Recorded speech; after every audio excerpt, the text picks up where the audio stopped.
ਸਤਿ ਸ਼੍ਰੀ ਅਕਾਲ। ਤੁਸੀਂ ਜੁੜੇ ਹੋਏ ਹੋ ਪੰਜਾਬੀ ਰੇਡੀਓ ਐਸਏ ਦੇ ਨਾਲ ਤੇ ਮੈਂ ਹਾਂ ਪ੍ਰਵੀਨ ਸ਼ਰਮਾ ਲੈ ਕੇ ਹਾਜ਼ਰ ਹਾਂ ਪ੍ਰੋਗਰਾਮ ਖਬਰ ਤੇ ਨਜ਼ਰ ਪ੍ਰੋਗਰਾਮ ਦੇ ਵਿੱਚ ਕਈ ਅਹਿਮ ਤੇ ਕਈ ਵੱਡੀਆਂ ਖਬਰਾਂ ਨੂੰ ਲੈ ਕੇ ਕਰਾਂਗੇ ਚਰਚਾ। ਮੇਰੇ ਨਾਲ ਜੁੜ ਚੁੱਕੇ ਨੇ ਪੰਜਾਬ ਤੋਂ ਪੱਤਰਕਾਰ ਮਿੰਟੂ ਗੁਰਸਰੇਗਾ ਜੀ। ਉਹਨਾਂ ਦਾ ਸਵਾਗਤ ਕਰਦੇ ਹਾਂ ਪਹਿਲਾਂ, ਫਿਰ ਉਸ ਤੋਂ ਬਾਅਦ ਖਬਰਾਂ ਤੇ ਕਰਦੇ ਹਾਂ ਚਰਚਾ। ਮਿੰਟੂ ਜੀ, ਸਤਿ ਸ਼੍ਰੀ ਅਕਾਲ ਜੀ, ਸਵਾਗਤ ਹੈ ਜੀ ਪੰਜਾਬੀ ਰੇਡੀਓ ਐਸਏ ਤੇ। ਜੀ ਸ਼ੁਕਰੀਆ ਸਾਰਿਆਂ ਨੂੰ, ਸਤਿ ਸ੍ਰੀ ਅਕਾਲ ਜੀ। ਪੰਜਾਬੀ ਰੇਡੀਓ ਐਸਏ ਨੂੰ ਇਸ ਵੇਲੇ ਤੁਸੀਂ AM FM ਸਟੇਸ਼ਨਸ ਦੇ ਨਾਲ ਰੇਡੀਓ ਸੈੱਟ ਤੇ, ਨੈੱਟ ਤੇ, ਮੋਬਾਈਲ ਐਪ ਤੇ social media platforms Facebook, YouTube ਤੇ ਸੁਣ ਰਹੇ ਹੋ, ਦੇਖ ਰਹੇ ਹੋ। ਸਾਰੇ ਹੀ ਦਰਸ਼ਕਾਂ ਦਾ ਸਵਾਗਤ ਹੈ ਪ੍ਰੋਗਰਾਮ ਦੇ ਵਿੱਚ। ਅੱਗੇ ਵਧਣ ਤੋਂ ਪਹਿਲਾਂ ਦੱਸਦੇ ਚੱਲੀਏ ਕਿ ਅੱਜ ਸਾਲ 2023 ਦੀ 17 ਫਰਵਰੀ ਹੈ ਤੇ ਦਿਨ ਸ਼ੁੱਕਰਵਾਰ ਹੈ। ਅੱਜ ਸ਼ੁੱਕਰਵਾਰ ਹੈ। ਖਬਰਾਂ ਤੇ ਪਹਿਲੇ ਹਿੱਸੇ ਦੇ ਵਿੱਚ, ਪ੍ਰੋਗਰਾਮ ਦੇ ਪਹਿਲੇ ਹਿੱਸੇ ਦੇ ਵਿੱਚ ਕੁਝ ਖਬਰਾਂ ਤੇ ਝਾਤਖੋਰੀ ਤੇ ਉਸ ਤੋਂ ਬਾਅਦ ਤੁਹਾਡੀਆਂ ਕਾਲਸ, ਤੁਹਾਡੇ ਸਵਾਲ ਲਏ ਜਾਣਗੇ। ਸਟੂਡੀਓ ਦਾ ਨੰਬਰ ਹੈ 408 272 5200। ਇਸ ਨੰਬਰ ਨੂੰ ਡਾਇਲ ਕਰਕੇ ਤੁਸੀਂ ਮਿੰਟੂ ਜੀ ਨੂੰ ਪੱਖ ਦੇ ਮਸਲਿਆਂ ਤੇ ਜਾਂ ਕੋਈ ਵੀ ਤੁਹਾਡੇ ਮਨ ਦੇ ਵਿੱਚ ਸਵਾਲ ਹੈ ਤੁਸੀਂ ਪੁੱਛ ਸਕਦੇ ਹੋ। ਪ੍ਰੋਗਰਾਮ ਨੂੰ ਸਪਾਂਸਰ ਕਰਦੇ ਨੇ ਖਾਲਸਾ ਇੰਸ਼ੋਰੈਂਸ ਏਜੰਸੀ ਵਾਲੇ, ਜਿਨ੍ਹਾਂ ਤੋਂ ਤੁਸੀਂ ਹਰ ਤਰੀਕੇ ਦੀ ਇੰਸ਼ੋਰੈਂਸ ਲੈ ਸਕਦੇ ਹੋ। ਇੰਸ਼ੋਰੈਂਸ ਬਾਰੇ ਪਤਾ ਕਰਨ ਦੇ ਲਈ ਇਹਨਾਂ ਦਾ ਨੰਬਰ ਹੈ 408 272 2500। ਕਵਰਡ ਕੈਲੀਫੋਰਨੀਆ, ਓਬਾਮਾ ਕੇਅਰ ਬਾਬਤ, ਮੈਡੀਕੇਅਰ ਬਾਬਤ ਪਾਲਿਸੀ ਦੇ ਵਿੱਚ ਚੇਂਜ ਕਰਾਉਣਾ ਤਾਂ ਅੱਜ ਹੀ ਡਾਇਲ ਕਰੋ 408 272 2500। ਟਰਕੀਆਨਾ ਇਮੀਗ੍ਰੇਸ਼ਨ ਲਾਅ ਫਰਮ ਵਾਲੇ, ਜੇ ਟਰਕੀਆਨਾ ਅਟਾਰਨੀ ਟਰਕੀਆਨਾ ਦੇ ਨਾਲ ਤੁਸੀਂ US ਇਮੀਗ੍ਰੇਸ਼ਨ ਬਾਬਤ ਕੋਈ ਵੀ ਤੁਹਾਡਾ ਸਵਾਲ ਹੈ, ਕੋਈ ਸਲਾਹ ਕਰਨੀ ਹੈ, ਤੇ ਇਹਨਾਂ ਦੇ ਨਾਲ 415 909 0503 ਤੇ ਗੱਲ ਕੀਤੀ ਜਾ ਸਕਦੀ ਹੈ। GK Dhanota Yuba City, Baljinder Singh ਨਿਜਰੂਡਲੈਂਡ, ਪਰਮਜੀਤ ਕੌਰ ਰੰਗੀ ਵੈਕਾਵਿਲ, ਹਰਨੇਕ ਸਿੰਘ ਪਾਵਲਾ ਇੰਡੀਅਨ ਕੰਜ਼ੀਰ ਐਂਟਨ, ਸਰਬਜੀਤ ਸਿੰਘ ਸ਼ੋਕਰ ਟਰਲਕ, GN ਲੂ ਵਾਲੇ ਟਰੱਕ ਵਾਸ਼ ਕਰਦੇ ਨੇ, ਆਇਲ ਚੇਂਜ ਕਰਦੇ ਨੇ, ਏਅਰ ਬ੍ਰੇਕਾਂ ਦਾ ਕੰਮ ਤਸੱਲੀ ਬਖਸ਼ ਕਰਦੇ ਨੇ। ਨਵੇਂ ਪੁਰਾਣੇ ਟਾਇਰ ਵੀ ਇਹਨਾਂ ਤੋਂ ਲੈ ਸਕਦੇ ਹੋ। ਲੋਕੇਸ਼ਨ ਹੈ ਸੈਂਤਾਨੇਲਾ ਦੀ। ਨਿਮਾ ਸੋਤਾ ਦੇ ਨਾਲ ਗੱਲ ਕੀਤੀ ਜਾ ਸਕਦੀ ਹੈ 209 277 0113 ਤੇ। ਜੱਸੀ ਗਿੱਲ ਬੇਕਰਸਫੀਲਡ ਤੋਂ, ਬੂਟਾ ਸਿੰਘ ਰਾਣੀਪੁਰ ਫ੍ਰੈਜ਼ਨੋ ਤੋਂ। ਇਹਨਾਂ ਸਾਰੇ ਹੀ ਸਪਾਂਸਰਸ ਦਾ ਬਹੁਤ ਬਹੁਤ ਧੰਨਵਾਦ। ਤੇ ਜੇਕਰ ਤੁਸੀਂ ਵੀ ਇਹਨਾਂ ਪ੍ਰੋਗਰਾਮਾਂ ਨੂੰ ਸਪਾਂਸਰ ਕਰਨਾ ਚਾਹੁੰਦੇ ਹੋ ਤਾਂ ਸਟੂਡੀਓ ਦਾ ਨੰਬਰ ਹੈ 408 272 5200। ਮਿੰਟੂ ਜੀ, ਖਬਰਾਂ ਦੇ ਵੱਲ ਆਈਏ ਤੇ ਵਜ਼ੀਫਾ ਘੁਟਾਲੇ ਤੋਂ ਸ਼ੁਰੂਆਤ ਕਰੀਏ। ਵਜ਼ੀਫਾ ਘੁਟਾਲੇ ਮਾਮਲੇ ਦੇ ਵਿੱਚ ਮਾਨ ਸਰਕਾਰ ਨੇ ਕੋਈ ਵੱਡੀ ਕਾਰਵਾਈ ਕੀਤੀ ਹੈ ਜੀ? ਜੀ ਬਿਲਕੁਲ ਬਿਲਕੁਲ, ਪਰ ਜਿਸ ਕਾਰਵਾਈ ਵੱਲ ਸਾਰਿਆਂ ਦੀ ਨਿਗਾਹ ਸੀਗੀ ਉਹਦੇ ਵਿੱਚ ਹਾਲੇ ਕੁਝ ਨਹੀਂ ਹੋਇਆ। ਸਿਰਫ ਤੇ ਸਿਰਫ ਮਾਨ ਸਾਹਿਬ ਅੱਜ ਹੀ ਉਹ ਕਹਿ ਗਏ ਨੇ ਕਿ ਛੱਡਾਂਗੇ ਕਿਸੇ ਨੂੰ ਨਹੀਂ। ਮਤਲਬ ਕਿ ਜਿਹੜਾ ਬਠਿੰਡਾ ਰਿਸ਼ਵਤ ਕਾਂਡ ਆ ਉਹਦੇ ਤੇ ਕੱਖ ਨਹੀਂ ਕੀਤਾ ਇਹਨਾਂ ਨੇ। ਇਹਨਾਂ ਦਾ ਜਿਹੜਾ MLA ਆ ਹਾਲ ਦੀ ਘੜੀ ਉਹ ਤੇ ਸੁਰਖਰੂ ਹੋ ਗਿਆ ਇੱਕ ਵੀਡੀਓ ਪਾ ਕੇ ਕਿ ਇਹ PA ਹੀ ਮੇਰਾ ਹੈ ਨਹੀਂਗਾ, ਭਾਈ ਮੈਂ ਕੀ ਕਰਾਂ।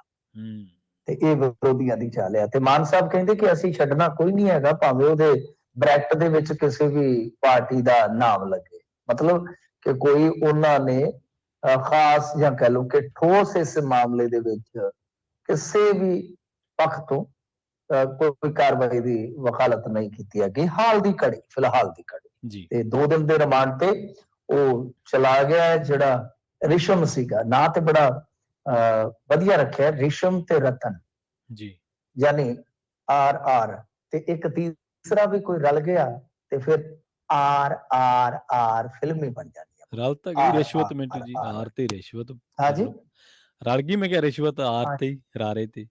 ਇਹ ਵੀ ਸਹੀ ਹੈ। ਨਹੀਂ ਇੱਕ ਮੈਂ ਕਿਹਾ ਕੋਈ ਹੋਰ ਵੀ ਆ ਗਿਆ ਨਾ ਇਹਨਾਂ ਦੀ ਰਾਸ਼ੀ ਵਾਲਾ ਤੇ RRR ਜੀ, ਤਾਂ ਫਿਰ ਤਾਂ 4 R ਹੋ ਜਾਣੀਆਂ। ਜ਼ਬਰਦਸਤ ਕਾਮਯਾਬੀ ਚੌਥੀ ਤੁਸੀਂ ਨਾਂ ਦਿੱਤੀ। ਹਾਂਜੀ, ਤੇ ਖੈਰ ਦੇਖੋ ਅੱਜ ਇਹਨਾਂ ਨੇ ਸਵੇਰੇ ਸਾਜਰੇ ਹੀ ਜਾਣਕਾਰੀ ਦਿੱਤੀ ਸੀ, ਤੜਕੇ PC ਕੀਤੀ। ਵੈਸੇ ਤੁਹਾਡੇ ਵਾਸਤੇ ਵੀ ਜਾਣਕਾਰੀ ਅੱਛੀ ਆ ਗਈ। ਮੁਕਤਸਰ ਵਾਲੀ ਕਹਿੰਦੇ ਕਿ ਸੜਕ ਬਣਾ ਦੇਣੀ ਆਪਾਂ। ਬੀਬੀ ਬਲਜੀਤ ਕੌਰ ਨੇ ਕਹਿ ਦਿੱਤਾ ਕਿ 18 ਮਹੀਨਿਆਂ 'ਚ ਐਨ ਬਣਾ ਦੇਣੀ ਹੈ ਸੜਕ।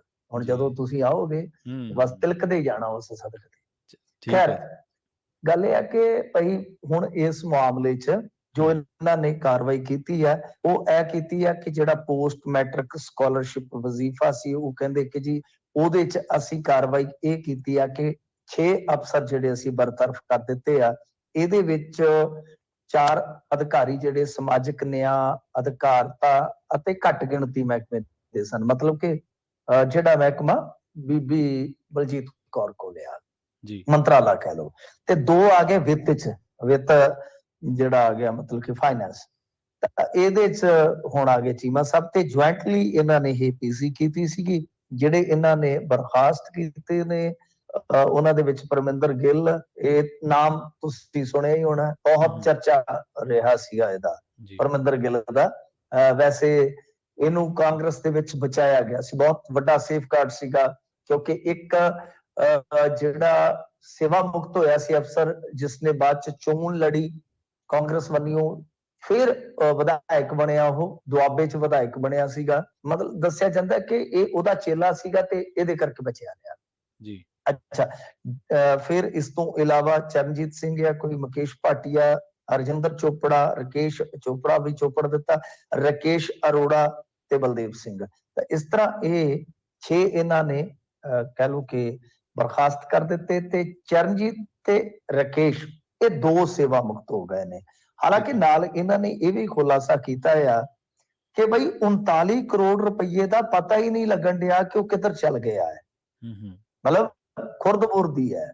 ਜਿਵੇਂ ਉਹ ਗਾਣਾ ਨਾ, ਇੱਕ ਕੁੜੀ ਜੀ ਦਾ ਨਾਮ ਮੁਹੱਬਤ ਹੈ, ਗੁੰਮ ਹੈ ਗੁੰਮ ਹੈ।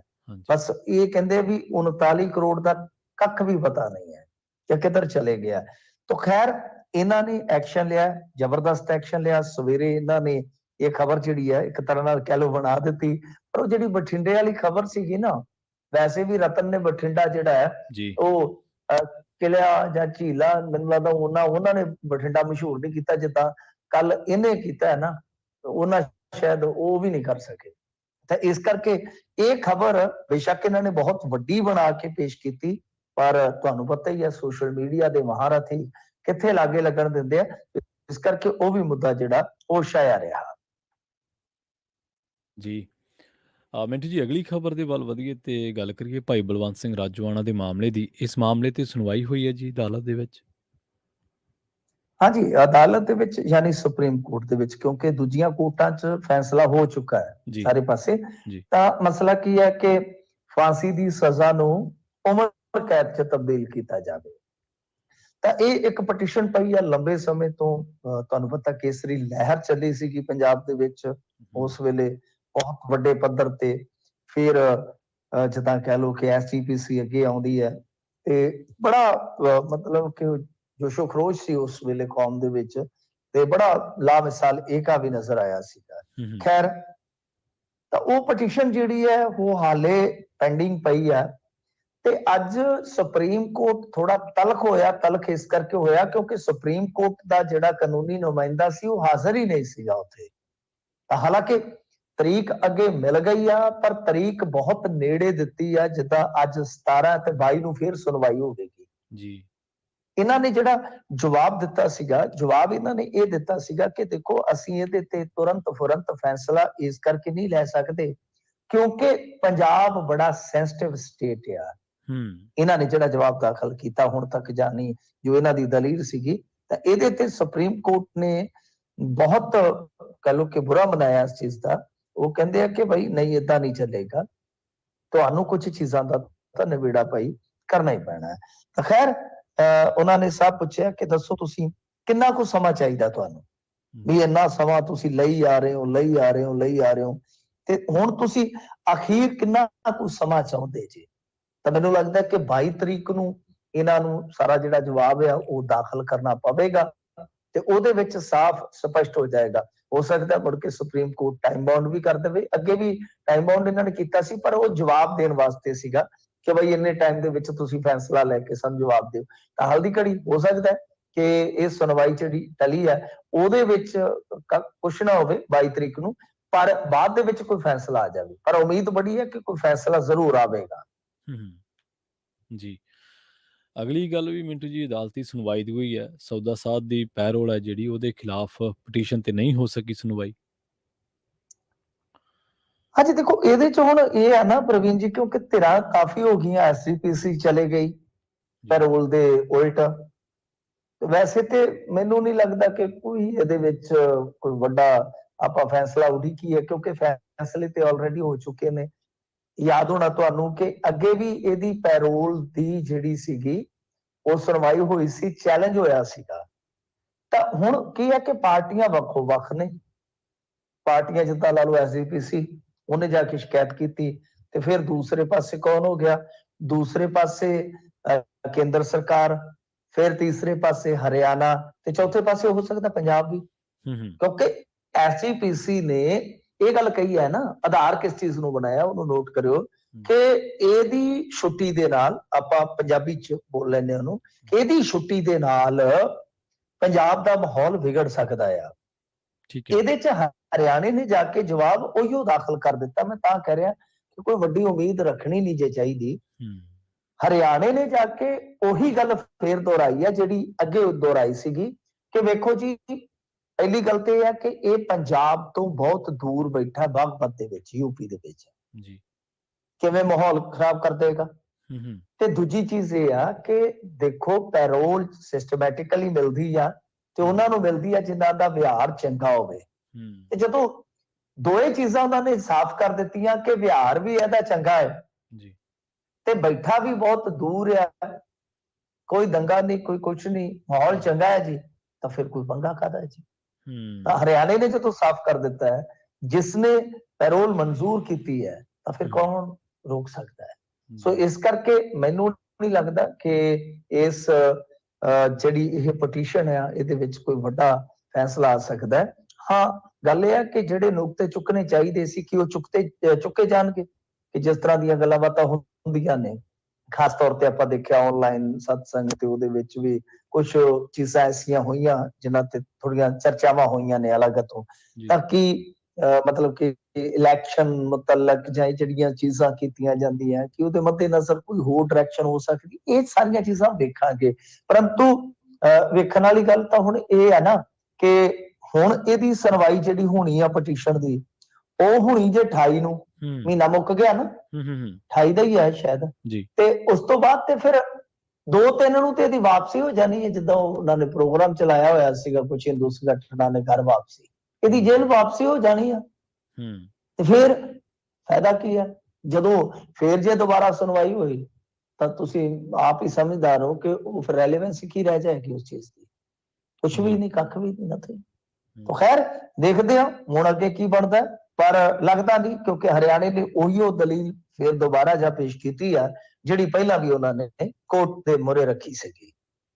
ਜੀ ਮਿੰਟੂ ਜੀ, ਅਗਲੀ ਖਬਰ ਦੇ ਵੱਲ ਵਧੀਆ ਆਪਾਂ ਤੇ ਗੱਲ ਕਰੀਏ ਸਮਾਣਾ ਪਾਤੜਾਂ ਟੋਲ ਪਲਾਜ਼ੇ ਦੀ। ਕੱਲ ਮੁੱਖ ਮੰਤਰੀ ਸਾਹਿਬ ਨੇ ਪਰਸੋਂ 3 ਬੰਦ ਕਰਾਏ ਅਤੇ ਖਬਰਾਂ ਵਾਹਵਾ ਆਈਆਂ। ਹੁਣ ਕਹਿੰਦੇ ਵੀ ਉਹਦੀ ਮਿਆਦ 1 ਸਾਲ 4 ਮਹੀਨੇ ਵਧਾ ਦਿੱਤੀ ਹੈ, ਤੇ ਕਿਉਂ ਵਧਾਈ ਹੈ, ਸਵਾਲ ਵਿਰੋਧੀ ਧਿਰਾਂ ਨੇ ਚੁੱਕਿਆ। ਹਾਂਜੀ, ਪ੍ਰਤਾਪ ਸਿੰਘ ਬਾਜਵਾ ਨੇ ਨਾ ਬਕਾਇਦਾ ਪੀਸੀ ਕੀਤੀ, ਪ੍ਰੈਸ ਕਾਨਫਰੰਸ ਕੀਤੀ ਜੀ ਤੇ ਨਾਲ ਇਹ ਵੀ ਕਿਹਾ ਕਿ ਜਿਸ ਵੇਲੇ ਦੀ ਤੁਸੀਂ ਗੱਲ ਕਰਦੇ ਜੇ, ਮੈਂ ਉਦੋਂ ਸਰਕਾਰ ਦਾ ਹਿੱਸਾ ਹੀ ਨਹੀਂ ਸੀਗਾ, ਕਿਉਂ ਝੂਠ ਬੋਲਦੇ ਜੇ। ਤੇ ਦੂਜੀ ਚੀਜ਼ ਕਿ ਉਹਨਾਂ ਨੇ ਆਖਿਆ ਕਿ ਆਪੇ ਤੁਸੀਂ ਦੂਜਿਆਂ ਨੂੰ ਨਿੰਦੀ ਜਾਂਦੇ ਜੇ ਕਿ ਭਾਈ ਫਲਾਣਾ ਜਿਹੜਾ ਟੋਲ ਸੀਗਾ ਉਹ ਬਹੁਤ ਪਹਿਲਾਂ ਬੰਦ ਹੋ ਜਾਣਾ ਸੀ, ਮਿਲੀ ਭਗਤ ਦੇ ਨਾਲ ਉਹ ਸਾਰਾ ਕੁਝ ਜਿਹੜਾ ਚੱਲੀ ਗਿਆ, ਇੰਨਾ ਚਿਰ ਟੋਲ ਵੱਧ ਚੱਲਿਆ, ਮਤਲਬ ਕਿ ਐਕਸਟੈਂਸ਼ਨਾਂ ਮਿਲ ਗਈਆਂ ਮਿਲ ਮਿਲਾ ਕੇ। ਉਹ ਕਹਿੰਦੇ ਕਿ ਜਿਹੜੀ ਕੰਪਨੀ ਦਾ ਤੁਸੀਂ ਜ਼ਿਕਰ ਕਰ ਰਹੇ ਜੇ, ਉਸੇ ਨੂੰ ਤੁਸੀਂ ਸਮਾਣਾ ਪਾਤੜਾ ਮਾਰਗ ਤੇ ਆਪ ਹੀ ਤੇ ਐਕਸਟੈਂਸ਼ਨ ਦਿੱਤੀ ਹੋਈ ਆ। ਇਸ ਕਰਕੇ ਸਵਾਲ ਜਿਹੜੇ ਆ ਉਹ ਹੋਏ ਨੇ ਜੀ। ਬਈ ਗੱਲ ਇਹ ਆ ਕਿ ਠੀਕ ਆ, ਇਹਨਾਂ ਨੇ ਆਪਦੇ ਹਿਸਾਬ ਨਾਲ ਜਿਹੜੇ 3 ਟੋਲ ਪਲਾਜ਼ੇ ਬੰਦ ਕੀਤੇ ਤੇ ਉਹਦੇ ਚ ਕਾਫੀ ਜਾ ਕੇ ਚਾਂਦਮਾਰੀ ਕਰ ਲਈ, ਤਾਂ ਦੂਸਰੇ ਪਾਸੇ ਵਿਰੋਧੀਆਂ ਤੇ ਵੀ ਨਿਸ਼ਾਨੇ ਕੱਸ ਲਏ। ਹੁਣ ਇਹ ਜਵਾਬ ਦੇਣ ਆ ਗਏ ਨੇ, ਇਹ ਕਹਿੰਦੇ ਆ, ਪਰ ਗੱਲ ਜਿਹੜੀ ਮਤਲਬ ਕਿ ਸਹਿ ਦੀ ਨਹੀਂ ਪੈ ਦੀ ਆ ਕਿ ਇਹ ਸਾਰਾ ਕੁਝ ਜੇ ਹੋਇਆ, ਫਰਜ਼ ਕਰੋ ਕਿ ਐਕਸਟੈਂਸ਼ਨਾਂ ਮਿਲੀਆਂ ਨੇ, ਜਿਵੇਂ ਦਾਅਵੇ ਕੀਤੇ ਜਾ ਰਹੇ ਨੇ ਸੱਤਾਧਾਰੀ ਧਿਰ ਵੱਲੋਂ ਕਿ ਇਹ ਮਿਲ ਮਿਲਾ ਕੇ ਸਾਰਾ ਖੇਡ ਖੇਡਿਆ ਗਿਆ, ਤੇ ਉਹਦੇ ਬਾਰੇ ਤਾਂ ਫਿਰ ਕੇਸ ਦਰਜ ਹੋਣੇ ਚਾਹੀਦੇ, ਕੰਪਨੀਆਂ ਬਲੈਕ ਲਿਸਟਡ ਹੋਣੀਆਂ ਚਾਹੀਦੀਆਂ, ਵਸੂਲੀ ਹੋਣੀ ਚਾਹੀਦੀ ਹੈ। ਦੂਜੀ ਚੀਜ਼ ਕਿ ਦੇਖੋ ਸਾਰੇ ਹੀ ਮਤਲਬ ਕਿ ਹੁਣ ਆਪਾਂ ਦੇਖਿਆ ਕਿ ਟੋਲ ਵਾਲਿਆਂ ਦਾ ਵੀ ਨੁਕਸਾਨ ਹੋਇਆ ਨਾ ਕਿਸਾਨ ਅੰਦੋਲਨ ਦੇ ਦੌਰਾਨ, ਕਿ ਜਿਸ ਤਰ੍ਹਾਂ ਦਾ ਮਾਹੌਲ ਬਣਿਆ, ਹਾਈ ਕੋਰਟ ਦੇ ਵਿੱਚ ਗਿਆ ਸੀਗਾ ਮਾਮਲਾ, ਤੇ ਬੀਤੇ ਦਿਨ ਹੀ ਸੁਣਵਾਈ ਸੀਗੀ, ਮੈਂ ਉਹਨੂੰ ਫੋਲੋ ਕਰ ਰਿਹਾ ਸੀਗਾ, ਤਾਂ ਇਹਨਾਂ ਨੇ ਜਾ ਕੇ ਪੰਜਾਬ ਸਰਕਾਰ ਵਾਲਿਆਂ ਨੇ ਜਵਾਬ ਦਾਖਲ ਕੀਤਾ ਜੀ ਅਸੀਂ 12-13 ਜਿਹੜੇ ਉਹ ਟੋਲ ਪਲਾਜ਼ੇ ਆ ਛਡਾ ਲਏ ਹੁਣ ਕਿਸਾਨਾਂ ਤੋਂ, ਪਰ ਨੁਕਸਾਨ ਤਾਂ ਹੈਗਾ ਨੇ, ਤਾਂ ਮੰਨਦੇ ਹੋ ਤੁਸੀਂ, ਕਿਸੇ ਦਾ ਵੀ ਇਨਵੈਸਟਮੈਂਟ ਤੇ ਹੈਗਾ ਨਾ, ਟੋਲ ਤਾਂ ਇੱਧਰ ਵੀ ਤੁਹਾਨੂੰ ਵੀ ਪੇ ਕਰਨੇ ਪੈਂਦੇ ਨੇ। ਖੈਰ, ਮੈਂ ਜਿਹੜੀ ਗੱਲ ਕਰ ਰਿਹਾ ਵਾਂ ਕਿ ਇੱਕ ਪਾਸੇ ਸਰਕਾਰ ਇਹ ਕਹੀ ਜਾਂਦੀ ਆ ਕਿ ਅਸੀਂ ਟੋਲ ਫ੍ਰੀ ਪੰਜਾਬ ਕਰ ਦੇਣਾ, ਮਤਲਬ ਕਿ ਹੁਣ ਦੇਖੋ ਨੈਸ਼ਨਲ ਹਾਈਵੇ ਆ ਜਿਹੜੇ, ਉੱਥੋਂ ਤੱਕ ਤੁਸੀਂ ਚੁਕਾ ਹੀ ਨਹੀਂ ਸਕਦੇ, ਉਹ ਤੁਹਾਡਾ ਅਧਿਕਾਰ ਖੇਤਰ ਨਹੀਂ, ਕਿਉਂਕਿ ਜਿਹੜੀ ਮੈਂ ਤੁਹਾਨੂੰ ਕੋਟ ਕੀਤੀ ਹੈ ਸੁਣਵਾਈ ਹਾਈ ਕੋਰਟ ਦੀ, ਉਹ national Highway Authority of India ਵਾਲਿਆਂ ਨੇ ਮੁਕੱਦਮਾ ਪਾਇਆ ਹੋਇਆ ਇਹਨਾਂ ਤੇ, ਠੀਕ ਹੈ, ਕਿ ਸਾਡੇ ਥਾਂ ਨੇ, ਸਾਡੇ ਟੋਲ ਪਲਾਜ਼ੇ ਕੌਣ ਹੁੰਦੇ, ਚਾਲੂ ਕਿਉਂ ਨਹੀਂ ਕਰਵਾਉਂਦੇ? ਠੀਕ ਹੈ ਨਾ, ਤੁਹਾਡੀ ਸਮਝ ਦੇ ਵਿੱਚ ਆ ਗਈ ਗੱਲ ਕਿ ਹੂੰ ਉੱਥੇ ਤਾਂ ਇਹਨਾਂ ਦਾ ਕੋਈ ਅਧਿਕਾਰ ਹੀ ਨਹੀਂ ਹੈਗਾ।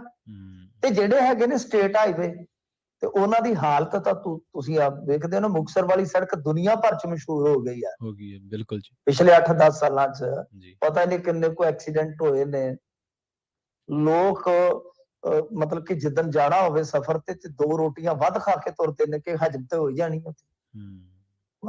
ਇਹ ਕੀ ਕੁਝ ਆਪ ਕੁਝ ਵੀ ਨਹੀਂ ਕਰ ਸਕੇ। ਰੌਲਾ ਜਿਹੜਾ ਹੈ, ਮੈਂ ਇਸ ਗੱਲ ਤੋਂ ਕਹਿ ਰਿਹਾ ਕਿ ਇੱਕ ਪਾਸੇ ਤੇ ਸਾਡੇ ਇੱਥੇ ਜਦੋਂ ਵੀ ਕੋਈ ਕਿਸਾਨੀ ਅੰਦੋਲਨ ਜਾਂ ਕੋਈ ਸੰਘਰਸ਼ ਚੱਲਦਾ ਉਹ ਟੋਲ ਮੰਨ ਲੈਂਦਾ ਜਾ ਕੇ, ਫਿਰ ਅਗਲੇ ਐਕਸਟੈਂਸ਼ਨ ਮੰਗਦੇ ਨੇ ਜਾ ਕੇ, ਉਹਨਾਂ ਨੇ ਮੰਗਣਾ ਵੀ ਹੈ। ਫਿਰ ਉਹ ਐਕਸਟੈਂਸ਼ਨ ਦੇ ਵਿੱਚ ਕੀ ਕਰਦੇ ਆ ਕਿ ਫੀਸ ਚੱਕ ਦਿੰਦੇ ਆ ਜੀ, ਸਾਡਾ ਨੁਕਸਾਨ ਹੋਇਆ। ਉਹ ਸਗੋਂ ਦੁੱਗਣਾ ਨੁਕਸਾਨ ਸਾਡੇ ਲੋਕਾਂ ਦਾ, ਜਿਹੜਾ ਚਾਅ ਚ ਫ੍ਰੀ ਚ ਲੰਘੀ ਜਾਂਦੇ ਉਹਨਾਂ ਦਾ ਨੁਕਸਾਨ ਹੁੰਦਾ। ਹਾਂਜੀ। ਦੂਜੀ ਚੀਜ਼ ਕਿ ਜੇ ਇੱਕ ਪਾਸੇ ਤੁਸੀਂ ਸਟੇਟ ਹਾਈਵੇ ਤੋਂ ਟੋਲ ਵੀ ਚੱਕ ਦਿੱਤੇ ਤੇ ਟੋਲ ਦੂਜੇ ਜਿਹੜੇ ਆ ਉਹਨਾਂ ਨੇ ਆ ਕੇ ਡੰਡੇ ਨਾਲ ਕਦੇ ਬੰਦ ਕਰਾ ਦਿੱਤੇ, ਕਦੇ ਖੋਲ ਦਿੱਤੇ, ਤਾਂ ਫਿਰ ਕੱਲ ਨੂੰ ਸੜਕਾਂ ਜਿਹੜੀਆਂ ਨੇ ਉਹ ਬਣਾਏਗਾ ਕੌਣ? ਮੈਨੂੰ ਇਹ ਦੱਸੋ ਜੀ। ਕਦੇ ਇਹ ਸੋਚਿਆ ਤੁਸੀਂ? ਇਸ ਗੱਲ ਦਾ ਜਵਾਬ ਨਾ ਵਿਰੋਧੀ ਧਿਰ ਕੋਲ ਹੈ ਨਾ ਸੱਤਾਧਾਰੀ ਧਿਰ ਕੋਲ ਹੈ, ਕਿਉਂਕਿ ਸੜਕਾਂ ਸੌਖੀਆਂ ਨਹੀਂ ਬਣਦੀਆਂ ਪ੍ਰਵੀਨ ਜੀ, ਸਸਤੀਆਂ ਨਹੀਂ ਬਣਦੀਆਂ। ਕੋਈ ਵੀ ਸੜਕ ਲਾ ਲਓ, ਕੋਈ ਟੋਟਾ 60 ਕਿਲੋਮੀਟਰ ਦਾ ਵੀ ਬਣਾਉਣਾ ਹੋਵੇ, ਵੱਡੀ ਸੜਕ ਦੀ ਗੱਲ ਕਰਦਾ, ਕੋਈ 200-250-300 ਕਰੋੜ ਦਾ ਹੋਏਗਾ ਨਾ ਮਾਮਲਾ। ਜੀ ਪਰ ਕਈ ਲੋਕ ਇਹ ਵੀ ਸਵਾਲ ਕਰਦੇ ਵੀ ਸੜਕਾਂ ਤਾਂ ਉੱਥੇ ਵੀ ਟੁੱਟੀਆਂ ਜਿੱਥੇ ਟੋਲ ਲੱਗੇ ਆ, ਮਤਲਬ ਉੱਥੇ ਫਿਰ ਕਿਉਂ ਨਹੀਂ ਉਹਨਾਂ ਨੂੰ ਪਾਬੰਦ ਕੀਤਾ ਜਾਂਦਾ? ਨਹੀਂ, ਉਹ ਪ੍ਰਵੀਨ ਜੀ ਵੱਖਰਾ ਵਿਸ਼ਾ ਹੈ ਕਿ ਉਹਦੇ ਵਿੱਚ ਕੀ ਹੈ ਕਿ ਸਰਕਾਰ, ਇਹੀ ਤਾਂ ਰੌਲਾ ਹੈ ਨਾ ਕਿ ਬਹੁਤ ਸਾਰੀਆਂ ਕੰਪਨੀਆਂ ਜਿਹੜੀਆਂ ਨੇ ਉਹਨਾਂ ਨੇ ਵੇਲੇ ਸਿਰ ਮੁਰੰਮਤ ਨਹੀਂ ਕਰਵਾਈ ਨਹੀਂ। ਹਾਂਜੀ, ਤਾਂ ਤੁਸੀਂ ਉਹਨਾਂ ਨੂੰ ਜੁਰਮਾਨਾ ਪਾ ਸਕਦੇ ਹੋ ਕਿਉਂਕਿ ਤੁਹਾਡੇ ਕੋਲ ਐਗਰੀਮੈਂਟ ਹੈ ਨਾ ਜੀ। ਤੁਸੀਂ ਐਗਰੀਮੈਂਟ ਦੇ ਮੁਤਾਬਕ ਕਰ ਲਓ। ਨੈਸ਼ਨਲ ਹਾਈਵੇ ਵਾਲੇ ਤੁਸੀਂ ਦੇਖੋ ਕਿ ਕਦੋਂ ਢਿੱਲ ਕਰਨ ਦਿੰਦੇ, ਨਾਲ ਦੀ ਨਾਲ ਕਰਵਾ ਲੈਂਦੇ ਆ। ਤੁਸੀਂ ਦੂਰ ਨਾ ਜਾਓ, ਬਠਿੰਡਾ ਚੰਡੀਗੜ੍ਹ ਮੈਂ ਜਦੋਂ ਵੀ ਜਾਵਾਂ ਕੋਈ ਨਾ ਕੋਈ ਫਲਾਈਓਵਰ ਬਣ ਰਿਹਾ ਹੁੰਦਾ ਦੁਬਾਰਾ ਜੀ, ਕੋਈ ਨਾ ਕੋਈ ਉਹ ਪੱਟ ਕੇ ਉਹ ਪੈਚ ਲਾ ਰਹੇ ਹੁੰਦੇ, ਪੈਚ ਹੀ ਕਹਿੰਦੇ ਨੇ ਚੰਨੀ ਵਾਲੇ। ਹਾਂਜੀ। ਤੇ ਗੱਲ ਇਹ ਆ ਕਿ ਜਦੋਂ ਸਾਡੀ ਸਰਕਾਰ ਨੇ ਫਿਰ ਉਧਰ ਕੰਨ ਹੀ ਨਹੀਂ ਧਰਨਾ। ਹਾਲਾਂਕਿ ਕਮੀਆਂ ਪੇਸ਼ੀਆਂ ਰਹਿੰਦੀਆਂ ਨੇ ਕਿ ਇਹ ਕੰਮ ਕਰਾਉਣਾ ਹੈ ਜਿਹੜਾ ਉਹ ਕੰਟਰੈਕਟ ਦਾ ਹਿੱਸਾ ਹੈ ਕਿ ਤੁਸੀਂ ਭਾਈ ਜੇ ਵੇਲੇ ਸਿਰ ਮੁਰੰਮਤ ਨਹੀਂ ਜੇ ਕਰੋਗੇ, ਇੰਨੇ ਚਿਰ ਬਾਅਦ ਤੁਹਾਨੂੰ ਪ੍ਰੀਮਿਕਸ ਪਾਉਣਾ ਪਵੇਗਾ, ਬੰਜਰੀ ਪਾਉਣੀ ਪਏਗੀ, ਜੇ ਨਹੀਂ ਪਾਉਣਾ ਤਾਂ ਤੁਹਾਨੂੰ ਇਹਨਾਂ ਜੁਰਮਾਨਾ ਪਵੇਗਾ, ਰਾਈਟ? ਤਾਂ ਉਹ ਜੁਰਮਾਨਾ ਤੁਸੀਂ ਕਿਉਂ ਨਹੀਂ ਜੇ ਪਾਉਂਦੇ? ਕੰਮ ਕਰਵਾਓ ਉਹਨਾਂ ਤੋਂ, ਜਾਂ ਉਹਨਾਂ ਨੂੰ ਕਹੋ ਕਿ ਟੋਲ ਅਸੀਂ ਉਹਨਾਂ ਚਿਰ ਨਹੀਂ ਤੁਹਾਨੂੰ ਲੈਣ ਦੇਵਾਂਗੇ ਜਦ ਤੱਕ ਤੁਸੀਂ ਲੇਅਰ ਜਿਹੜੀ ਪਾਓਗੇ ਨਹੀਂ ਉੱਤੇ। ਜੀ ਉਹ ਤਾਂ ਕਰਵਾਉਣਾ ਕਿੰਨੇ ਹੁਣ। ਅੱਛਾ, ਇਹ ਵੀ ਤੁਹਾਨੂੰ ਮੈਂ ਦੱਸ ਦੇਣਾ, ਐਸੇ ਰੋਡ ਦੀ ਗੱਲ ਕਰਦਾ, ਆ ਜਿਹੜਾ ਰੋਡ ਹੈਗਾ ਨਾ ਜੀ ਮਾਣਾ ਪਾਤੜਾ ਵਾਲਾ, ਜਿਹੜਾ ਪਟਿਆਲੇ ਤੋਂ ਇੱਧਰ ਨੂੰ ਜਾਂਦਾ ਹੈ, ਆ ਨਹਿਰ ਪਾਖੜਾ ਵਾਲਾ। ਅੱਛਾ, ਇਹਦੇ ਚ ਕੀ ਹੋਇਆ ਕਿ ਤੁਹਾਡੀ ਜਾਣਕਾਰੀ ਲਈ ਦੱਸ ਦੇਵਾਂ ਕਿ 30 ਟੌਪ ਦੇ ਆਫੀਸਰ ਚਾਰਜਸ਼ੀਟ ਹੋਏ ਨੇ ਇਸ ਮਾਮਲੇ ਚ ਜੀ। ਕਿਉਂਕਿ ਇਹਨਾਂ ਨੇ ਕੰਪਨੀ ਦਾ ਜਿਹੜਾ ਕੰਟਰੈਕਟ ਸੀ ਉਹ ਵੇਲਾ ਲੰਘਾ ਦਿੱਤਾ ਉਹਨਾਂ ਦਾ, ਉਹ ਕੰਟਰੈਕਟ ਖਤਮ ਹੋ ਗਿਆ, ਪਰ ਜਿਹੜੀ ਉਹ ਲੇਅਰ ਲਾਉਣੀ ਸੀਗੀ ਉਹ ਲੱਗੀ ਨਹੀਂ ਜੀ। ਹੁਣ ਇਹ ਤਾਂ ਦੇਖੋ ਮਹਿਕਮੇ ਦਾ ਕੰਮ ਹੈ ਨਾ ਜੀ। ਤਾਂ ਇਹਦੇ ਵਿੱਚ ਕਾਫੀ 2-3 ਦਰਜਨ ਅਫਸਰ ਚਾਰਜਸ਼ੀਟ ਹੋਏ ਨੇ ਜੀ, ਜਿਨ੍ਹਾਂ ਨੇ ਵੇਲੇ ਸਿਰ ਉਹ ਚੀਜ਼ ਜਿਹੜੀ ਕਰਵਾਣੀ ਸੀ ਉਹ ਕਰਵਾਈ ਨਹੀਂ ਹੈ। ਤਾਂ ਮੇਰੇ ਕਹਿਣ ਦਾ ਮਤਲਬ ਹੈ ਕਿ ਜਾਂ ਤਾਂ ਤੁਸੀਂ ਰਕਮ ਰੱਖਦੇ ਹੋ ਕਿ ਭਾਈ ਵੱਡੀ ਰਕਮ ਸਾਡੇ ਕੋਲ ਪਈ, ਅਸੀਂ ਸੜਕਾਂ ਆਪਣੀਆਂ ਆਪ ਬਣਾ ਸਕਦੇ ਹਾਂ, ਆ ਪਿੰਡਾਂ ਵਾਲੀਆਂ ਸੜਕਾਂ ਬਣਾ ਕੇ ਦਿਖਾ ਦੇ ਨਾਲ, ਕਿਉਂਕਿ RDF ਤਾਂ ਆ ਨਹੀਂ ਰਿਹਾ ਜੀ, ਆ ਮੈਨੂੰ ਬਣਾ ਕੇ ਦਿਖਾ ਦੇਣ। ਪਿੰਡਾਂ ਵਾਲੀਆਂ ਸੜਕਾਂ ਦੀ ਮੁਰੰਮਤ ਹੋਏ ਨੂੰ ਮੇਰੇ ਖਿਆਲ ਦੇ ਨਾਲ ਕਈ ਸਾਲ ਹੀ ਹੋ ਗਏ ਨੇ ਪ੍ਰਵੀਨ ਜੀ, ਕਈ ਸਾਲ, ਕਿਉਂਕਿ ਅਕਾਲੀ ਕਰਪੁਰ ਗਏ ਸੀਗੇ ਲੈ ਦੇ ਕੇ, ਕਾਂਗਰਸ ਕੋਲੋਂ ਵੀ ਇਹਨਾਂ ਕੰਮ ਨਹੀਂ ਚੱਲਿਆ ਤੇ ਇਹਨਾਂ ਕੋਲ ਤਾਂ ਉੱਕਾ ਵੀ ਨਹੀਂ ਹੈ ਜੀ। ਤਾਂ ਇਹ ਹੈ ਕਿ ਤੁਹਾਡੇ ਕੋਲ ਪਲੈਨਿੰਗ ਵੀ ਹੋਣੀ ਚਾਹੀਦੀ ਹੈ। ਸਾਡੇ ਲੋਕ ਕੀ ਆ ਕਿ ਉਹ ਇਹੋ ਜਿਹਾ ਜਦੋਂ ਕੰਮ ਹੁੰਦਾ ਉਹ ਚੱਕ ਦਿੱਤਾ, ਮਾਨ ਨੇ ਧੱਕ ਦਿੱਤਾ ਰੇੜਾ, ਇਹ ਕਰ ਦਿੱਤਾ, ਉਹ ਕਰ ਦਿੱਤਾ। ਇਹ ਵੀ ਤੇ ਵੇਖੋ ਨਾ ਕਿ ਜਦੋਂ ਫਿਰ ਵੱਖੀਆਂ ਟੁੱਟਦੀਆਂ, ਵੱਖੀਆਂ ਤਾਂ ਨੂੰ ਚੜ੍ਹਦੀਆਂ, ਫਿਰ ਤੁਸੀਂ ਕਹਿੰਦੇ ਸੜਕ ਵਧੀਆ ਚਾਹੀਦੀ ਹੈ ਜੀ। ਪਰ ਮਿੰਟੂ ਜੀ ਇੱਥੇ ਇਸੇ ਚਰਚਾ ਨੂੰ ਆਪਾਂ ਥੋੜੀ ਹੋਰ ਅੱਗੇ ਤੋਰਦੇ ਆ। ਆਪਾਂ ਇਹ ਵੀ ਵੇਖਿਆ ਵੀ ਜਿਹੜੀਆਂ ਪਿਛਲੀਆਂ ਸਰਕਾਰਾਂ ਦੇ ਵਿੱਚ ਨਾ ਕਈ ਸੜਕਾਂ ਬਣੀਆਂ ਤਾਂ ਹੈ ਨਹੀਂ ਪਰ ਟੋਲ ਲੱਗ ਗਿਆ। ਤੁਸੀਂ ਲੁਧਿਆਣੇ ਤੋਂ ਚੰਡੀਗੜ੍ਹ ਜਾਓ, ਉਹ ਹਜੇ ਕੰਪਲੀਟ ਵੀ ਨਹੀਂ ਹੋਈ ਸੀ ਸੜਕ ਤੇ ਉਹ ਟੋਲ ਆਪਾਂ ਦਿੰਦੇ ਰਹੇ, ਸਾਰੇ ਤਾਰਦੇ ਰਹੇ। ਇਸੇ ਤਰ੍ਹਾਂ ਤੁਸੀਂ ਫਿਰੋਜ਼ਪੁਰ ਤੋਂ ਜਿਹੜਾ ਲੁਧਿਆਣਾ ਜਾਂਦਾ ਮੋਗੇ ਵਿੱਚ ਦੀ ਲੰਘਦਾ, 2 ਪੁਲ ਬਣਨ ਵਾਲੇ ਪਏ ਆ ਪਰ ਟੋਲ ਸਾਰੇ ਚੱਲਦੇ ਆ। ਇਹ ਵੀ ਥੋੜਾ ਜਿਹਾ ਸਰਕਾਰਾਂ ਨੂੰ ਚਾਹੀਦਾ ਉੱਥੇ ਫਿਰ ਕਮੀ ਤਾਂ ਡੰਡੇ ਨਾਲ ਕੰਮ ਕਰਾਉਣ। ਹਾਂਜੀ, ਜਾਂ ਕਮੀ ਤਾਂ ਜਿਹੜੀ ਗਵਰਨਮੈਂਟ ਆ ਉਹਦੀ ਵਿਲ ਪਾਵਰ ਦੀ ਹੈ ਨਾ ਕਿ ਤੁਸੀਂ ਸਾਰੀ ਸੜਕ ਹੁਣ ਸੜਕ ਬਣ ਰਹੀ ਹੈ, ਮੈਂ ਦੱਸ ਦਿੰਦਾ ਤੁਹਾਨੂੰ ਜੀ, ਮਲੋਟ ਤੋਂ ਬਠਿੰਡਾ ਚਾਲੂ ਹੋਈ ਹੈ, ਹਾਂਜੀ, ਹਾਂਜੀ। ਤੁਹਾਡੇ ਜਾਣ ਤੋਂ ਬਾਅਦ ਹੋਈ ਹੋਣੀ ਸ਼ਾਇਦ। ਜੀ, ਜੀ। ਇੱਥੇ ਟੋਲ ਕਿਉਂਕਿ ਨੈਸ਼ਨਲ ਹਾਈਵੇ ਸੀ, ਹੂੰ। ਇੱਥੇ ਟੋਲ ਜਿਸ ਦਿਨ ਸਾਰੇ ਫਲਾਈਓਵਰ ਬਣ ਗਏ, ਹਾਂਜੀ, ਉਹਦੇ ਨਹਿਰਾਂ ਬਾਅਦ ਵਾਲੇ ਚੱਲਿਆ। ਸਾਰੇ, ਹਾਂਜੀ, ਹਾਂਜੀ। ਉਸ ਤੋਂ ਬਾਅਦ ਬੱਲੂਆਣਾ ਟੋਲ ਪਲਾਜ਼ਾ ਚਲਾਇਆ ਸੀ ਉਹਨਾਂ ਨੇ। ਹੂੰ। ਸਾਰੀ ਸੜਕ ਬਣਨ ਦੇ ਬਾਵਜੂਦ ਵੀ ਕਈ ਦਿਨ ਉਹ ਨਹੀਂ ਚਲਾਇਆ। ਜੀ। ਕਿਉਂ? ਕਿਉਂਕਿ ਥੇੜੀ ਵਾਲਾ ਪੁਲ ਰਹਿੰਦਾ ਸੀਗਾ, ਉੱਥੋਂ ਹੂੰ। ਸਿਰਫ ਥੋੜਾ ਜਿਹਾ ਲੋਕਾਂ ਨੂੰ ਥੱਲੇ ਲੰਘਣਾ ਪੈਂਦਾ ਸੀ। ਜੀ। ਉਹ ਕੰਟਰੈਕਟ ਦੇ ਵਿੱਚ ਸੀ ਕਿ ਜਦ ਤੱਕ ਸਾਰੇ ਫਲਾਈਓਵਰ ਡਨ ਨਹੀਂ ਹੋਣਗੇ ਤਦ ਤੱਕ ਨਹੀਂ। ਤਾਂ ਮਤਲਬ ਕਿ ਜਿੱਥੇ ਅਫਸਰਸ਼ਾਹੀ ਗੁੱਡ ਹੈ, ਜੀ। ਜਿੱਥੇ ਮਤਲਬ ਕਿ ਡੰਡਾ ਲੀਡਰਸ਼ਿਪ ਕਾਇਮ ਗੁੱਡ ਆ ਹੈ, ਸਰਕਾਰ ਦਾ। ਉਹ ਹਾਂਜੀ। ਦੇਖ ਰਹੇ ਨੇ, ਫੋਲੋ ਕਰ ਰਹੇ ਨੇ ਚੀਜ਼ਾਂ ਨੂੰ, ਉੱਥੇ ਚੱਲ ਵੀ ਰਿਹਾ। ਜੀ। ਜਿੱਥੇ ਜਿੱਥੇ ਰਲੇ ਨੇ, ਕਰਪਸ਼ਨ ਕਰ ਰਹੇ ਨੇ, ਹੂੰ। ਜਾਂ ਜਿੱਥੇ ਢਿੱਲ ਮੁੱਠ, ਫਿਰ ਉੱਥੇ ਏਦਾਂ ਦਾ ਕੰਮ ਵੀ ਚੱਲਦਾ, ਲੁੱਟਵਾਲ। ਦੋਏ ਚੀਜ਼ਾਂ ਨੇ। ਜੀ, ਜੀ। ਹੁਣ ਸ੍ਰੀ ਮੁਕਤਸਰ ਸਾਹਿਬ ਤੋਂ ਤੁਸੀਂ ਕੋਟਕਪੂਰਾ ਮੋਗੇ ਵੱਲ ਜਾਂਦੇ ਹੋ, ਸਟੇਟ ਹਾਈਵੇ 16 ਹੈ ਜਿਹੜਾ 16 ਵਾ, ਹਾਂਜੀ। ਉਹਦਾ ਟੋਲ ਪਲਾਜ਼ਾ ਚੱਲਦਾ, ਪਰ ਉਹਦਾ ਨਹਿਰਾਂ ਵਾਲਾ ਪੁਲ ਨਹੀਂ ਬਣਿਆ। ਉਹ ਪੁਲ ਤੋਂ ਅੱਗੇ ਲੰਘ ਕੇ ਨਾਲ ਹੀ ਟੋਲ ਹੈ, ਵੇਖ ਲਓ ਤੁਸੀਂ। ਸਰਕਾਰਾਂ ਬੜਿੰਗਾ ਦੇ ਵਾਲਾ। ਕੰਮ। ਹਾਂਜੀ, ਵੜਿੰਗਾ ਵਾਲਾ ਟੋਲ ਹੈ ਜਿਹੜਾ, ਤੇ ਨਹਿਰਾਂ ਦਾ ਪੁਲ ਨਹੀਂ ਬਣਿਆ ਹਾਲੇ ਤੱਕ, ਪਰ ਉਹਦੇ ਨਾਲ ਹੀ ਪੁਲ ਦੇ। ਦੇਖੋ ਜੀ। ਹੁਣ ਗੱਲ ਇਹ ਹੈ ਕਿ ਉਹ ਜੇ ਕੰਟਰੈਕਟ 'ਚ ਲਿਖਿਆ ਹੋਏਗਾ ਤਦ ਹੀ ਹੈ ਨਾ। ਉਹ ਜੀ, ਤਾਂ ਜੀ। ਪਹਿਲਾਂ ਤੁਹਾਨੂੰ ਕੰਟਰੈਕਟ ਪੜ੍ਹਨਾ ਪਏਗਾ ਜੀ। ਬਈ ਕੰਟਰੈਕਟ 'ਚ ਹੈ ਕਿ ਨਹੀਂ। ਵੈਸੇ ਮੇਰੇ ਖਿਆਲ ਦੇ ਨਾਲ ਜੇ ਸਟੇਟ ਹਾਈਵੇ ਤਾਂ ਕੰਟਰੈਕਟ 'ਚ ਉਹ ਫਲਾਈਓਵਰ ਨਹੀਂ ਹੋਏਗਾ ਸ਼ਾਇਦ, ਕਿਉਂਕਿ ਉਹ ਵੱਡਾ ਕੰਮ ਹੈ ਮਨਜ਼ਾਰੀਆਂ ਦਾ ਜਿਹੜਾ ਹੈ ਨਾ। ਪਰ ਮੈਨੂੰ ਨਹੀਂ ਲੱਗਦਾ ਕਿ ਸਟੇਟ ਹਾਈਵੇ ਤੇ ਸ਼ਾਇਦ ਐਡੇ ਫਲਾਈਓਵਰ ਦਾ ਵਿੱਚ ਕੰਟਰੈਕਟ ਹੋ ਗਿਆ, ਕਿਉਂਕਿ ਫਿਰ ਤਾਂ ਬਹੁਤ ਵੱਡਾ ਬਣ ਜਾਏਗਾ ਨਾ ਕੰਟਰੈਕਟ। ਉਹਦਾ ਖਰਚਾ ਵੀ ਉਹਨਾਂ ਵੱਡਾ ਬਣ ਜਾਏਗਾ, ਪਰ ਉਹਦੀ ਪਰਚੀ ਮੈਂ ਦੇਖੀ ਉਹ ਨਾਰਮਲੀ ਹੈ, ਕੋਈ ਜ਼ਿਆਦਾ ਰੇਟ ਵਾਲੀ ਨਹੀਂ ਜ਼ਿਆਦਾ ਹੈ। ਰੇਟ ਨਹੀਂ ਜ਼ਿਆਦਾ, ਬਸ ਇਹ ਜ਼ਰੂਰ ਆ ਉਹਦਾ ਬਸ ਟੋਲ ਉਹ ਇਹੀ ਹੈ ਨਾ, ਫਿਰ ਉਹ ਦਿਖਦਾ ਨਹੀਂ, ਕੰਟਰੈਕਟ ਉਹ ਵੀ ਟੋਲ ਛੋਟਾ ਹੈ। ਲੋਕਾਂ ਨੂੰ ਘੱਟ ਦਿਖਦਾ। ਹਾਂਜੀ। ਤੇ ਹਾਂਜੀ ਹਾਂਜੀ ਪ੍ਰਵੀਨ ਜੀ, ਗੱਲਾਂ ਤੇ ਤੁਹਾਨੂੰ ਸਾਰੀਆਂ ਯਾਦ ਨੇ। ਜੀ। ਮਿੰਟੂ ਜੀ, ਟੋਲਾਂ ਤੋਂ ਅੱਗੇ ਲੰਘੀਏ, ਹੁਣ ਪਰਚੀਆਂ ਕਟਾ ਕੇ ਆਪਾਂ ਦਿੱਲੀ ਵੱਲ ਨੂੰ ਚੱਲ ਗਏ। ਹੁਣ ਟੋਲ ਅੱਗੇ ਲੰਘ ਕੇ ਤੇ ਆਪਾਂ ਦਿੱਲੀ ਮੇਅਰ ਦੀ ਚੋਣ ਦੀ ਗੱਲ ਕਰੀਏ। ਸੁਪਰੀਮ ਕੋਰਟ ਨੇ ਅਹਿਮ ਫੈਸਲਾ ਦੇ ਦਿੱਤਾ ਜੀ ਇਸ ਚੋਣ ਦੇ ਵਿੱਚ। ਹਾਂਜੀ ਸੁਪਰੀਮ ਕੋਰਟ 'ਚੋਂ ਆਮ ਆਦਮੀ ਪਾਰਟੀ ਬਈ ਜਿੱਤ ਕੇ ਮੁੜੀ ਆ, ਤੇ ਇਹਨਾਂ ਦੀ ਜਿੱਤ ਹੋਣੀ ਵੀ ਚਾਹੀਦੀ ਸੀਗੀ, ਕਿਉਂਕਿ ਭਾਜਪਾ ਇਸ ਮਾਮਲੇ ਦੇ ਵਿੱਚ ਇੱਕ ਗੇਮ ਪਲੇ ਕਰ ਰਹੀ ਸੀਗੀ। ਬਈ ਕਿਸ ਤਰੀਕੇ ਦੇ ਨਾਲ ਇਹਨਾਂ ਨੂੰ ਥੋੜਾ ਜਿਹਾ ਪਿੱਛੇ ਖਿੱਚ ਲਈਏ, ਥੋੜਾ ਟਾਈਮ ਪੈ ਜਾਵੇ, ਕੋਈ ਬੰਦੇ ਟੁੱਟ ਜਾਣ ਤੇ ਅਸੀਂ ਚੌਂਠਾ ਚੱਕ ਦਈਏ। ਤਾਂ ਇਹਨਾਂ ਨੇ ਬੜੀ ਨੁਕਤੇ ਦੀ ਗੱਲ ਜਿਹੜੀ ਹੈ ਉਹ ਫੜੀ। ਪਹਿਲਾਂ ਤਾਂ ਮੇਅਰ ਦੇ ਇਲੈਕਸ਼ਨ ਵਾਸਤੇ, ਚੋਣ ਵਾਸਤੇ ਗਏ ਸੁਪਰੀਮ ਕੋਰਟ, ਫਿਰ ਡਿਪਟੀ ਮੇਅਰ ਦੀ ਇਲੈਕਸ਼ਨ ਅਲੱਗ ਤੋਂ ਕਰਵਾਉਣ ਵਾਸਤੇ ਗਏ, ਫਿਰ ਨਾਲ ਇਹ ਕਿ ਜਿਹੜੇ ਨੋਮੀਨੇਸ਼ਨਸ ਨੇ ਕਿ ਉਹ ਵੋਟ ਦਾ ਅਧਿਕਾਰ ਰੱਖਦੇ ਆ ਕਿ ਨਹੀਂ, ਉਹਦੀ ਵਿਆਖਿਆ ਸੁਪਰੀਮ ਕੋਰਟ ਕਰੇ। ਤਾਂ ਬੜੀ ਜ਼ਬਰਦਸਤ ਵਿਆਖਿਆ ਹੁਣ ਆ ਗਈ ਹੈ। ਸੁਪਰੀਮ ਕੋਰਟ ਨੇ ਕਹਿ ਦਿੱਤਾ ਹੈ ਕਿ ਨਹੀਂ, ਜਿਹੜੇ ਨਾਮਜ਼ਦ ਨੇ ਉਹ ਵੋਟ ਦੇ ਹੱਕਦਾਰ ਨਹੀਂ ਹੈਗੇ। ਇਹ ਵੱਡੀ ਗੱਲ ਹੈ ਜੀ ਕਿ ਜਿਹੜੇ ਕਾਉਂਸਲਰ ਨੋਮੀਨੇਟ, ਕਿਉਂਕਿ ਨੋਮੀਨੇਸ਼ਨਸ ਹੁੰਦੀਆਂ ਨੇ ਨਾ ਉੱਥੇ 10-15 ਨੋਮੀਨੇਸ਼ਨਸ ਵੀ ਹੁੰਦੀਆਂ, ਐਗਜ਼ੈਕਟ ਮੈਨੂੰ ਨੰਬਰ ਦਾ ਪਤਾ ਨਹੀਂ ਹੈ। ਤਾਂ ਉਹ ਜਿਹੜੀਆਂ ਨੋਮੀਨੇਸ਼ਨਸ ਹੁੰਦੀਆਂ ਨੇ ਕਿ ਉਹ ਵੋਟ ਨਹੀਂ ਪਾ ਸਕੂਗੀਆਂ, ਤੇ ਨਾਲ ਕਿਹਾ ਕਿ ਡਿਪਟੀ ਮੇਅਰ ਬਾਅਦ ਦੇ ਵਿੱਚ ਪਹਿਲਾਂ ਮੇਅਰ ਚੁਣੋ। ਜੀ। ਮਿੰਟੂ ਜੀ, ਆਪਾਂ ਇੱਕ ਸ਼ਾਰਟ ਬ੍ਰੇਕ ਦੇ ਲਈ ਰੁਕਦੇ ਹਾਂ। ਬ੍ਰੇਕ ਤੋਂ ਬਾਅਦ ਸਰੋਤਿਆਂ ਦੀਆਂ ਕਾਲਸ, ਉਹਨਾਂ ਦੇ ਸਵਾਲਾਂ ਵੱਲ ਚਲਾਂਗੇ ਜੀ। ਜੀ ਸ਼ੁਕਰੀਆ। ਜੀ।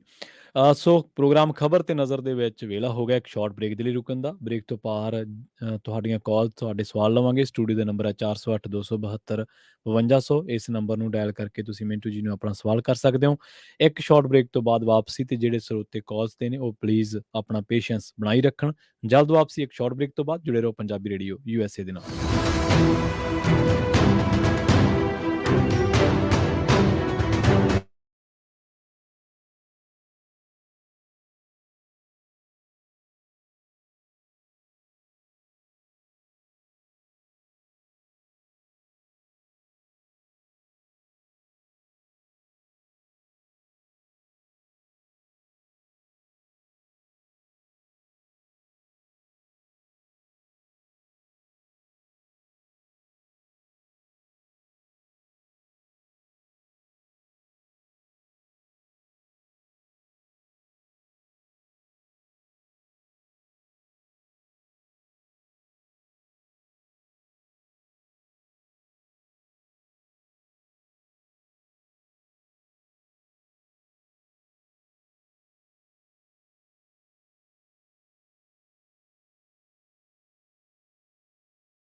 ਬ੍ਰੇਕ ਤੋਂ ਬਾਅਦ ਇੱਕ ਵਾਰ ਮੁੜ ਤੋਂ ਤੁਹਾਡਾ ਸਾਰਿਆਂ ਦਾ ਸਵਾਗਤ ਹੈ ਪ੍ਰੋਗਰਾਮ ਖਬਰ ਤੇ ਨਜ਼ਰ ਦੇ ਵਿੱਚ। ਤੁਸੀਂ ਜੁੜੇ ਹੋਏ ਹੋ ਪੰਜਾਬੀ ਰੇਡੀਓ ਯੂਐਸਏ ਦੇ ਨਾਲ ਤੇ ਪ੍ਰੋਗਰਾਮ ਦੇ ਵਿੱਚ ਮੇਰੇ ਨਾਲ ਜੁੜੇ ਹੋਏ ਨੇ ਪੰਜਾਬ ਤੋਂ ਪੱਤਰਕਾਰ ਮਿੰਟੂ ਗੁਰਸਰੀਗਾ ਜੀ।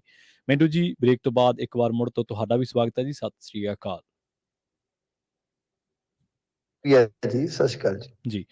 ਮਿੰਟੂ ਜੀ, ਆਪਾਂ ਕਾਲਸ ਦੇ ਵੱਲ ਵਧਦੇ ਹਾਂ ਜੀ। ਕੁਝ ਸਵਾਲ ਸੋਸ਼ਲ ਮੀਡੀਆ ਦੇ ਵੀ ਨੇ, ਉਹ ਬਾਅਦ ਦੇ ਵਿੱਚ ਲਵਾਂਗੇ। ਪਹਿਲਾਂ ਕਾਲਸ ਲੈਂਦੇ ਹਾਂ ਜੀ। ਸੁਖਦੇਵ ਗਿੱਲ ਜੀ, ਸਤਿ ਸ੍ਰੀ ਅਕਾਲ ਸੁਖਦੇਵ ਜੀ, ਤੁਸੀਂ ਆਉਣੇ ਰਹੋ ਜੀ, ਆਪਣਾ ਸਵਾਲ ਪੁੱਛ ਸਕਦੇ ਹੋ। ਹਾਂਜੀ, ਸਤਿ ਸ੍ਰੀ ਅਕਾਲ ਜੀ। ਸਤਿ ਸ੍ਰੀ ਅਕਾਲ ਜੀ।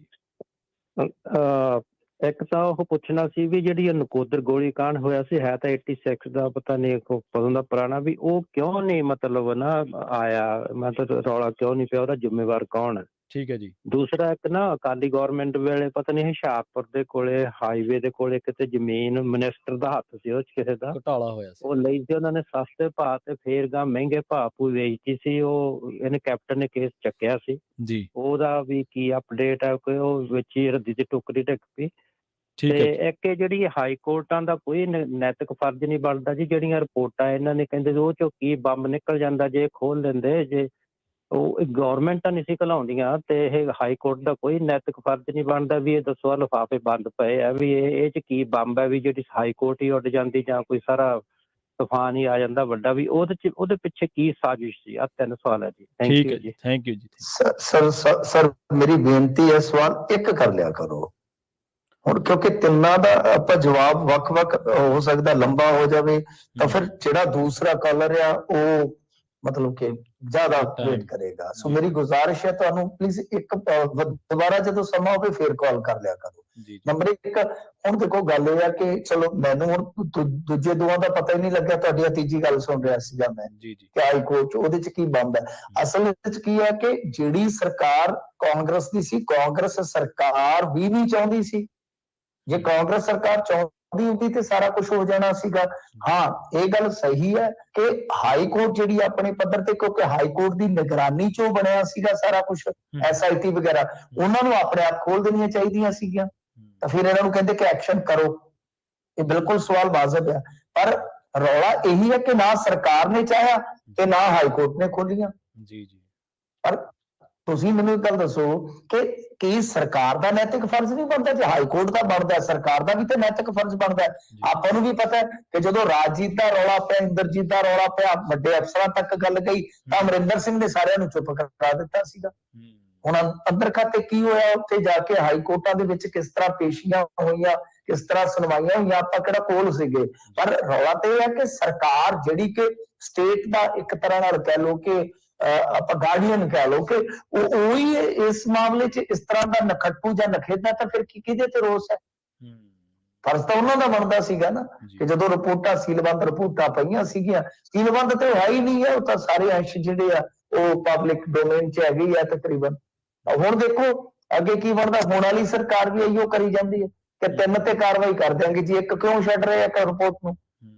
ਕੁੰਵਰ ਵਿਜੇ ਪ੍ਰਤਾਪ ਨੂੰ ਵੀ ਪੁੱਛ ਲਈਏ ਕਿ ਭਾਈ ਤੂੰ ਦਸਤਖਤ ਕਿਉਂ ਨਹੀਂ ਸੀ ਕੀਤੇ ਇੱਕ ਰਿਪੋਰਟ ਤੇ? ਤੂੰ ਤੇ ਬੜਾ ਦਲੇਰ ਅਫਸਰ ਹੈ। ਜੇ ਹਾਈ ਕੋਰਟ ਨੂੰ ਸਵਾਲ ਆਪਾਂ ਕਰ ਰਹੇ ਹਾਂ, ਹੋਣੇ ਵੀ ਚਾਹੀਦੇ ਆ, ਕੋਈ ਵੱਡੀ ਗੱਲ ਨਹੀਂ। ਜੁਡੀਸ਼ਰੀ ਕਿਹੜਾ ਕੋਈ ਅੰਬਰੋਂ ਡਿੱਗੀ ਆ, ਪਰੰਤੂ ਇਹਨੂੰ ਵੀ ਪੁੱਛ ਲਈਏ ਅਫਸਰ ਨੂੰ। ਹਾਂਜੀ ਜੀ। ਅਗਲੀ ਇਹਨਾਂ ਨੇ ਜਿਹੜੀ ਗੱਲ ਕੀਤੀ ਸੀ ਉਹ ਸੀ ਨਕੋਦਰ ਗੋਲੀ ਕਾਂਡ ਦੇ ਬਾਰੇ। ਨਕੋਦਰ ਗੋਲੀ ਕਾਂਡ ਦੇ ਹਾਂਜੀ, ਨਕੋਦਰ ਵਾਲੀ ਦੇਖੋ, ਹਾਂਜੀ ਪ੍ਰਵੀਨ ਜੀ, ਨਕੋਦਰ ਵਾਲਾ ਜਿਹੜਾ ਮਸਲਾ ਸੀਗਾ ਨਾ, ਨਕੋਦਰ ਵਾਲੀ ਜਾਂਚ ਪੜਤਾਲ ਆਲਰੇਡੀ ਹੋਈ ਵੀ ਆ, ਤੇ ਇਹ ਦੱਸਦੇ ਆ ਕਿ ਰਿਪੋਰਟ ਵੀ ਵਿਧਾਨ ਸਭਾ 'ਚ ਟੇਬਲ ਹੋ ਗਈ ਸੀਗੀ। ਉਸ ਵੇਲੇ ਕਿਉਂਕਿ ਦਰਬਾਰਾ ਗੁਰੂ ਹੁੰਦੇ ਸਨ, ਉਹ ਪ੍ਰਸ਼ਾਸਕੀ ਅਫਸਰ ਸੀ, ਤੇ ਇਜ਼ਹਾਰ ਆਲਮ ਸ਼ਾਇਦ SSP ਸੀਗਾ, ਤੇ ਦੋਵੇਂ ਹੀ ਬਾਅਦ ਦੇ ਵਿੱਚ ਅਕਾਲੀ ਦਲ 'ਚ ਆਏ ਨੇ। ਹੁਣ ਰੌਲਾ ਤੇ ਇਹੀ ਹੈ ਕਿ ਜਿਹੜੇ ਅਕਾਲੀ ਦਲ ਨੇ ਇਨਸਾਫ ਲੈ ਕੇ ਦੇਣਾ ਸੀਗਾ ਤਾਂ ਉਹ ਤਾਂ ਬਾਅਦ ਦੇ ਵਿੱਚ ਉਹਨਾਂ ਦੋਨਾਂ ਨੂੰ ਹੀ ਸਾਂਭੀ ਬੈਠਾ। ਅੱਛਾ, ਹੁਣ ਉਹ ਵਿਧਾਨ ਸਭਾ ਦੀ ਜਿਹੜੀ ਰਿਪੋਰਟ ਆ, ਉਹਦਾ ਰਿਕਾਰਡ ਵੀ ਕੋਈ ਨਹੀਂ ਹੈ ਕਿ ਕਦੋਂ ਟੇਬਲ ਹੋਈ, ਕੀ ਉਹਦੇ ਤੇ ਕੋਈ ਐਕਸ਼ਨ ਟੇਕਨ, ਰਿਪੋਰਟ ਵੀ ਨਾਲ ਲੱਗੀ, ਕੋਈ ਕੁਝ ਵੀ ਨਹੀਂ ਹੈਗਾ। ਤੇ ਜਿਹੜੇ ਇੱਧਰ ਕੋਈ ਪਰਿਵਾਰ ਬੈਠੇ ਨੇ US 'ਚ, ਇੱਕ ਹੈ ਕਿ ਦੋ ਹੈ ਮੈਨੂੰ ਪਤਾ ਨਹੀਂ, ਉਹ ਪੈਰਵਾਈ ਜ਼ਰੂਰ ਕਰ ਰਹੇ ਨੇ। ਤੇ ਇਹ ਮਾਮਲਾ ਸ਼ਾਇਦ, ਜੇ ਮੈਂ ਨਹੀਂ ਭੁੱਲਦਾ, ਤਾਂ ਕੋਰਟ 'ਚ ਵੀ ਲੱਗਿਆ ਹੋਇਆ, ਕੋਰਟ 'ਚ ਵੀ ਗਿਆ। ਹਾਂਜੀ ਕੋਰਟ 'ਚ ਲੱਗਿਆ ਹੋਇਆ। ਇੱਕ ਵਾਰੀ ਆਪਾਂ ਚਰਚਾ ਵੀ ਕੀਤੀ ਸੀ ਮਿੰਟੂ ਜੀ, ਜਿਹੜੇ ਨੌਜਵਾਨ ਹਾਂਜੀ ਸ਼ਹੀਦ ਹੋਏ ਸੀ ਨਾ ਰਵਿੰਦਰ ਸਿੰਘ ਲਿੱਤਰਾਂ, ਉਹਨਾਂ ਦੇ ਪਿਤਾ ਚ- ਬਲਦੇਵ ਸਿੰਘ ਹਾਂਜੀ ਹਾਂਜੀ ਪੈਰਵਾਈ ਕਰ ਰਹੇ ਸੀ। ਹਾਂਜੀ ਜੀ ਬਲਦੇਵ ਸਿੰਘ ਉਹ ਹਾਂਜੀ ਹਾਂ ਲੜ ਰਹੇ ਨੇ ਕੇਸ, ਮੈਨੂੰ ਯਾਦ ਹੈ। ਹਾਂਜੀ ਤੇ ਹਾਂਜੀ ਐਚ ਸੀ ਬਹੁਤ ਸਮਾਂ ਅਰੋੜਾ ਪਹਿਲਾਂ ਅਸੀਂ ਜਿਹੜੇ ਇਹਨੂੰ ਹਾਂਜੀ ਚੱਕਿਆ ਸੀਗਾ, ਅੱਜ ਤੋਂ 4-5 ਸਾਲ ਪਹਿਲਾਂ, ਹਾਂਜੀ ਕਿ ਬਈ ਇਹ ਉਦੋਂ ਬੜਾ ਅਣਗੌਲਿਆ ਜਿਹਾ ਮੁੱਦਾ ਸੀਗਾ। ਮੈਂ ਤਾਂ ਅੱਜ ਵੀ ਕਹਿੰਦਾ, ਇੱਕ ਤਰ੍ਹਾਂ ਨਾਲ ਮਿਹਣਾ ਹੀ ਲੈ ਲਓ ਮੇਰਾ, ਜੀ ਕਿ ਬਈ ਇਹ ਮਿਹਣਾ ਹੀ ਆ ਕਿ ਅਸੀਂ ਹੁਣ ਜਦੋਂ ਦੂਜੇ ਨਿਆਂ ਦੀਆਂ ਗੱਲਾਂ ਕਰਦੇ ਆ, ਤੇ ਸਾਡੇ ਵਿੱਚੋਂ ਵੀ ਬਹੁਤ ਸਾਰੇ ਲੋਕਾਂ ਨੂੰ ਸ਼ਾਇਦ ਇਹਨਾਂ ਚੀਜ਼ਾਂ ਦਾ ਯਾਦ ਵੀ ਨਹੀਂ ਹੈਗਾ। ਜੀ ਜੀ ਜੀ ਮੈਂ ਤਾਂ ਕਹਿੰਦਾ ਕਿ ਜਦੋਂ ਉਹ ਤੁਸੀਂ ਮੈਰਿਟ ਤੇ ਰੱਖਦੇ ਹੋ ਮੁੱਦੇ, ਚਾਹੇ ਬਾਈਬਲ ਹੈ ਚਾਹੇ ਕੁਝ ਵੀ ਹੈ, ਚਲੋ ਰੱਖਣੇ ਵੀ ਚਾਹੀਦੇ ਆ, ਤਾਂ ਇਹ ਕਿਉਂ ਅਣਗੌਲਿਆ ਹੈ? ਇਹਨੂੰ ਵੀ ਵਿੱਚ ਸ਼ਾਮਲ ਕਰੋ। ਜੀ ਆਪਣੇ ਅਗਲੇ ਕਾਲਰ ਨੇ ਜੀ ਰਣਜੀਤ ਗਿੱਲ ਜੀ। ਸਤਿ ਸ਼੍ਰੀ ਅਕਾਲ ਰਣਜੀਤ ਜੀ, ਤੁਸੀਂ ਆਉਣੇ ਹੋ ਜੀ। ਹਾਂਜੀ ਸਤਿ ਸ਼੍ਰੀ ਅਕਾਲ ਮੰਟੂ ਜੀ, ਸਤਿ ਸ਼੍ਰੀ ਅਕਾਲ ਪ੍ਰਵੀਨ ਜੀ। ਸਤਿ ਸ਼੍ਰੀ ਅਕਾਲ ਜੀ, ਸਤਿ ਸ਼੍ਰੀ ਅਕਾਲ ਜੀ। ਹਾਂਜੀ ਮਿੰਟੂ ਜੀ ਮੇਰੇ ਮਿੰਟੂ ਜੀ ਦੋ ਸਵਾਲ ਆ, ਸੌਰੀ ਮੈਂ ਮਾਫੀ ਮੰਗਦਾ, ਮੈਂ ਪਹਿਲਾਂ ਦੋ ਸੋਚ ਕੇ ਰੱਖੇ ਸੀ। ਠੀਕ ਹੈ ਜੀ। ਪਹਿਲਾ ਸਵਾਲ ਹੈ ਜੀ, ਆਪਣਾ ਪੰਜਾਬੀ ਭਾਸ਼ਾ 'ਚ ਕਹਿੰਦੇ ਸਾਈਨ ਬੋਰਡ ਲੱਗਣੇ ਪੰਜਾਬ ਦੇ ਵਿੱਚ, ਉਹਦਾ ਕੋਈ ਕੰਮ ਚੱਲ ਰਿਹਾ ਕਿ ਉਹ ਵੀ ਠੰਡੇ ਬੱਸੇ 'ਚ ਪੈ ਗਿਆ ਜੀ? ਠੀਕ ਹੈ ਜੀ। ਨਹੀਂ, ਉਹ 21 ਤਰੀਕ ਤੱਕ ਵੇਟ ਕਰੋ। 21 ਤਰੀਕ ਜਿਹੜੀ ਆ ਉਹ ਡੈਡਲਾਈਨ ਹੈ, ਉਦੋਂ ਬਾਅਦ ਫਿਰ ਆਪਾਂ ਗੱਲ ਕਰਾਂਗੇ। ਜਦ ਤੱਕ ਡੈਡਲਾਈਨ ਹੈ ਸਰ, ਤਾਂ ਉਦੋਂ ਤੱਕ ਤੇ ਇੰਤਜ਼ਾਰ ਕਰਨਾ ਚਾਹੀਦਾ ਨਾ, ਆਪਾਂ ਕਾਹਲੇ ਜ਼ਿਆਦਾ ਨਾ ਪਈਏ ਕਿ ਉਦੋਂ ਤੱਕ ਕੀ ਬਣਦਾ ਕੀ ਬਣਾਉਂਦਾ। ਇਸ ਮਾਮਲੇ 'ਚ ਕੱਲ ਨੂੰ ਮੈਂ ਕਰੂੰਗਾ ਕੋਸ਼ਿਸ਼ ਕਿ ਕੁਝ ਨਵੇਂ ਐਂਗਲ ਤੋਂ ਵੀ ਕੱਢੀਏ, ਯਤਨ ਕਰਾਂਗੇ। ਕੱਲ ਨੂੰ ਦੇਖਾਂਗੇ ਕਿ ਕੱਲੀ ਸਿਰਫ ਇਹ ਭਾਸ਼ਣਬਾਜ਼ੀ ਹੈ ਜਾਂ ਹੇਠਲੇ ਪੱਧਰ ਤੇ ਵੀ ਕੋਈ ਕੰਮ ਹੁੰਦਾ, ਕਿਉਂਕਿ ਵੀਕਐਂਡ ਤੇ ਥੋੜਾ ਟਾਈਮ ਮਿਲਦਾ ਹੈ, ਤਾਂ ਦੇਖਾਂਗੇ ਜ਼ਰੂਰ ਜੀ। ਪਰ 21 ਤਰੀਕ ਤੱਕ ਦੀ ਡੈਡਲਾਈਨ ਸੀ, ਆਪਾਂ ਇੰਤਜ਼ਾਰ ਕਰ ਲਈਏ ਉਦੋਂ ਤੱਕ। ਠੀਕ ਹੈ ਜੀ। ਤੇ ਦੂਜਾ ਵੀ ਵਿੱਕੀ ਥਾਮਸ ਨਹੀਂ ਨਜ਼ਰ ਆ ਰਿਹਾ ਜੀ ਕਿੰਨੇ ਚਿਰ ਤੋਂ ਹੀ? ਠੀਕ ਹੈ ਜੀ। ਮੈਨੂੰ ਤਾਂ ਉਹਦੇ ਸ਼ਹਿਰ ਦਾ ਵੀ ਨਹੀਂ ਪਤਾ ਸਰ, ਠੀਕ ਹੈ ਰਣਜੀਤ ਜੀ, ਕਿ ਉਹ ਕਿਹੜੇ ਸ਼ਹਿਰ ਦਾ ਆ। ਤੇ ਨਹੀਂ ਤਾਂ ਆਪਾਂ ਕੋਈ ਉਹਨੂੰ ਘੱਲੀਏ, ਕੋਈ ਕਾਲ ਕੇ ਆ ਬਈ ਮਿੱਤਰਾ ਤੈਨੂੰ ਯਾਦ ਕਰਦੇ ਨੇ ਸਾਰੇ। ਖੈਰ ਚਲੋ ਵਧੀਆ, ਠੀਕ ਹੈ। 2-4 ਦਿਨ ਤੇ ਭਾਜੀ ਇੱਥੇ ਬਹੁਤ ਮੰਦਾ ਹਾਲ ਸੀਗਾ, ਉਧਰੋਂ ਵੀਡੀਓ ਚੰਗਾ ਠੰਡੇ ਹੋ ਕੇ ਬੈਠੇ ਨੇ, ਠੀਕ ਠਾਕ ਆ।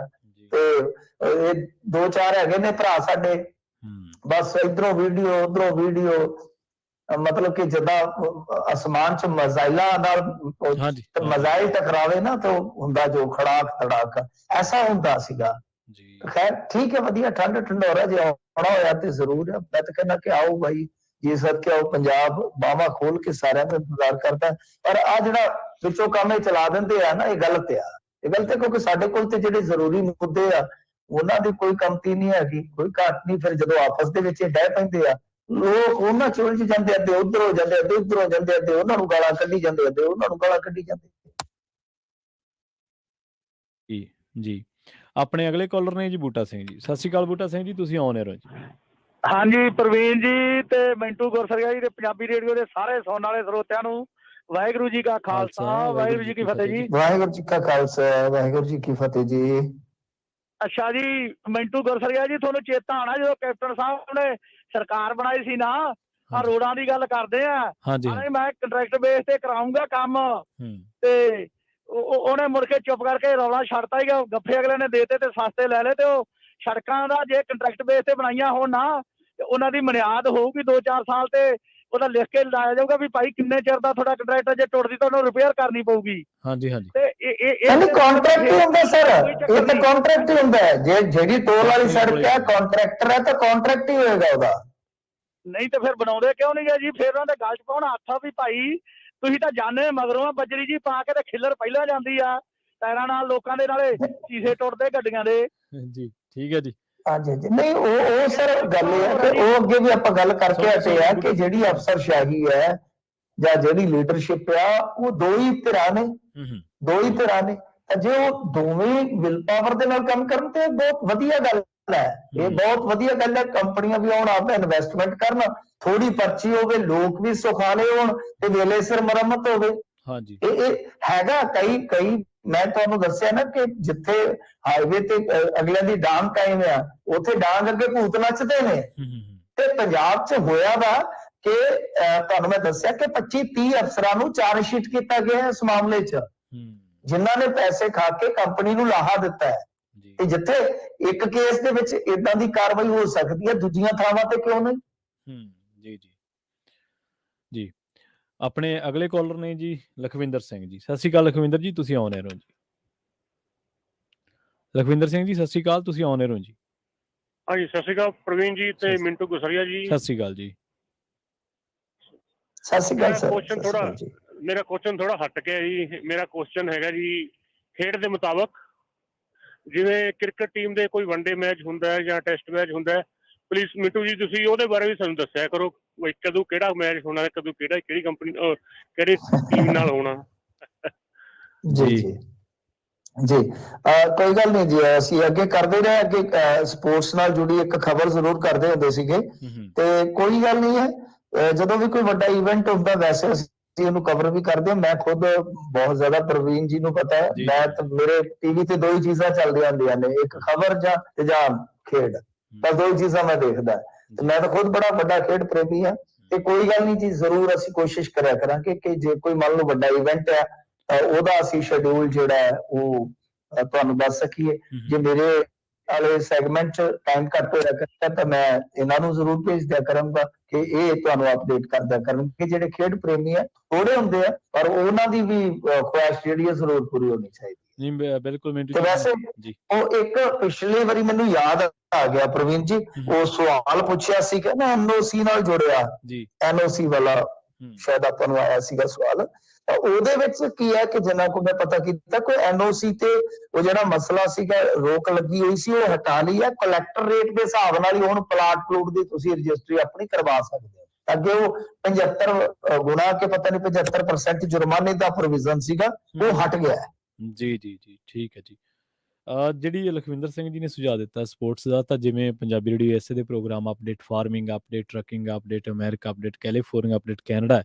ਬਹੁਤ ਜਲਦੀ ਅਸੀਂ ਕੋਸ਼ਿਸ਼ ਦੇ ਵਿੱਚ ਹੈ ਪੰਜਾਬੀ ਰੇਡੀਓ ਐਸੇ ਦੀ ਟੀਮ ਕਿ ਅਪਡੇਟ ਸਪੋਰਟਸ ਇੱਕ ਪ੍ਰੋਗਰਾਮ ਲੈ ਕੇ ਆਂਦਾ ਜਾਵੇ, ਜਿਹਦੇ ਵਿੱਚ ਤੁਹਾਨੂੰ ਜਿੰਨੀਆਂ ਵੀ ਸਪੋਰਟਸ ਐਕਟੀਵਿਟੀਜ਼ ਹੁੰਦੀਆਂ ਨੇ ਵਰਲਡ ਲੈਵਲ ਦੀਆਂ ਜਾਂ US ਦੇ ਵਿੱਚ ਜੋ ਵੀ ਹੁੰਦੀਆਂ ਨੇ, ਉਸ ਬਾਬਤ ਜਾਣਕਾਰੀਆਂ ਜਿਹੜੀਆਂ ਤੁਹਾਨੂੰ ਦਿੱਤੀਆਂ ਜਾਣ। ਬਹੁਤ ਜਲਦ ਇਹ ਪ੍ਰੋਗਰਾਮ ਤੁਹਾਡੀ ਕਚਹਿਰੀ ਦੇ ਵਿੱਚ ਲੈ ਕੇ ਆਵਾਂਗੇ ਜੀ। ਬਹੁਤ ਬਹੁਤ ਧੰਨਵਾਦ ਸੁਝਾਅ ਦੇਣ ਵਾਸਤੇ।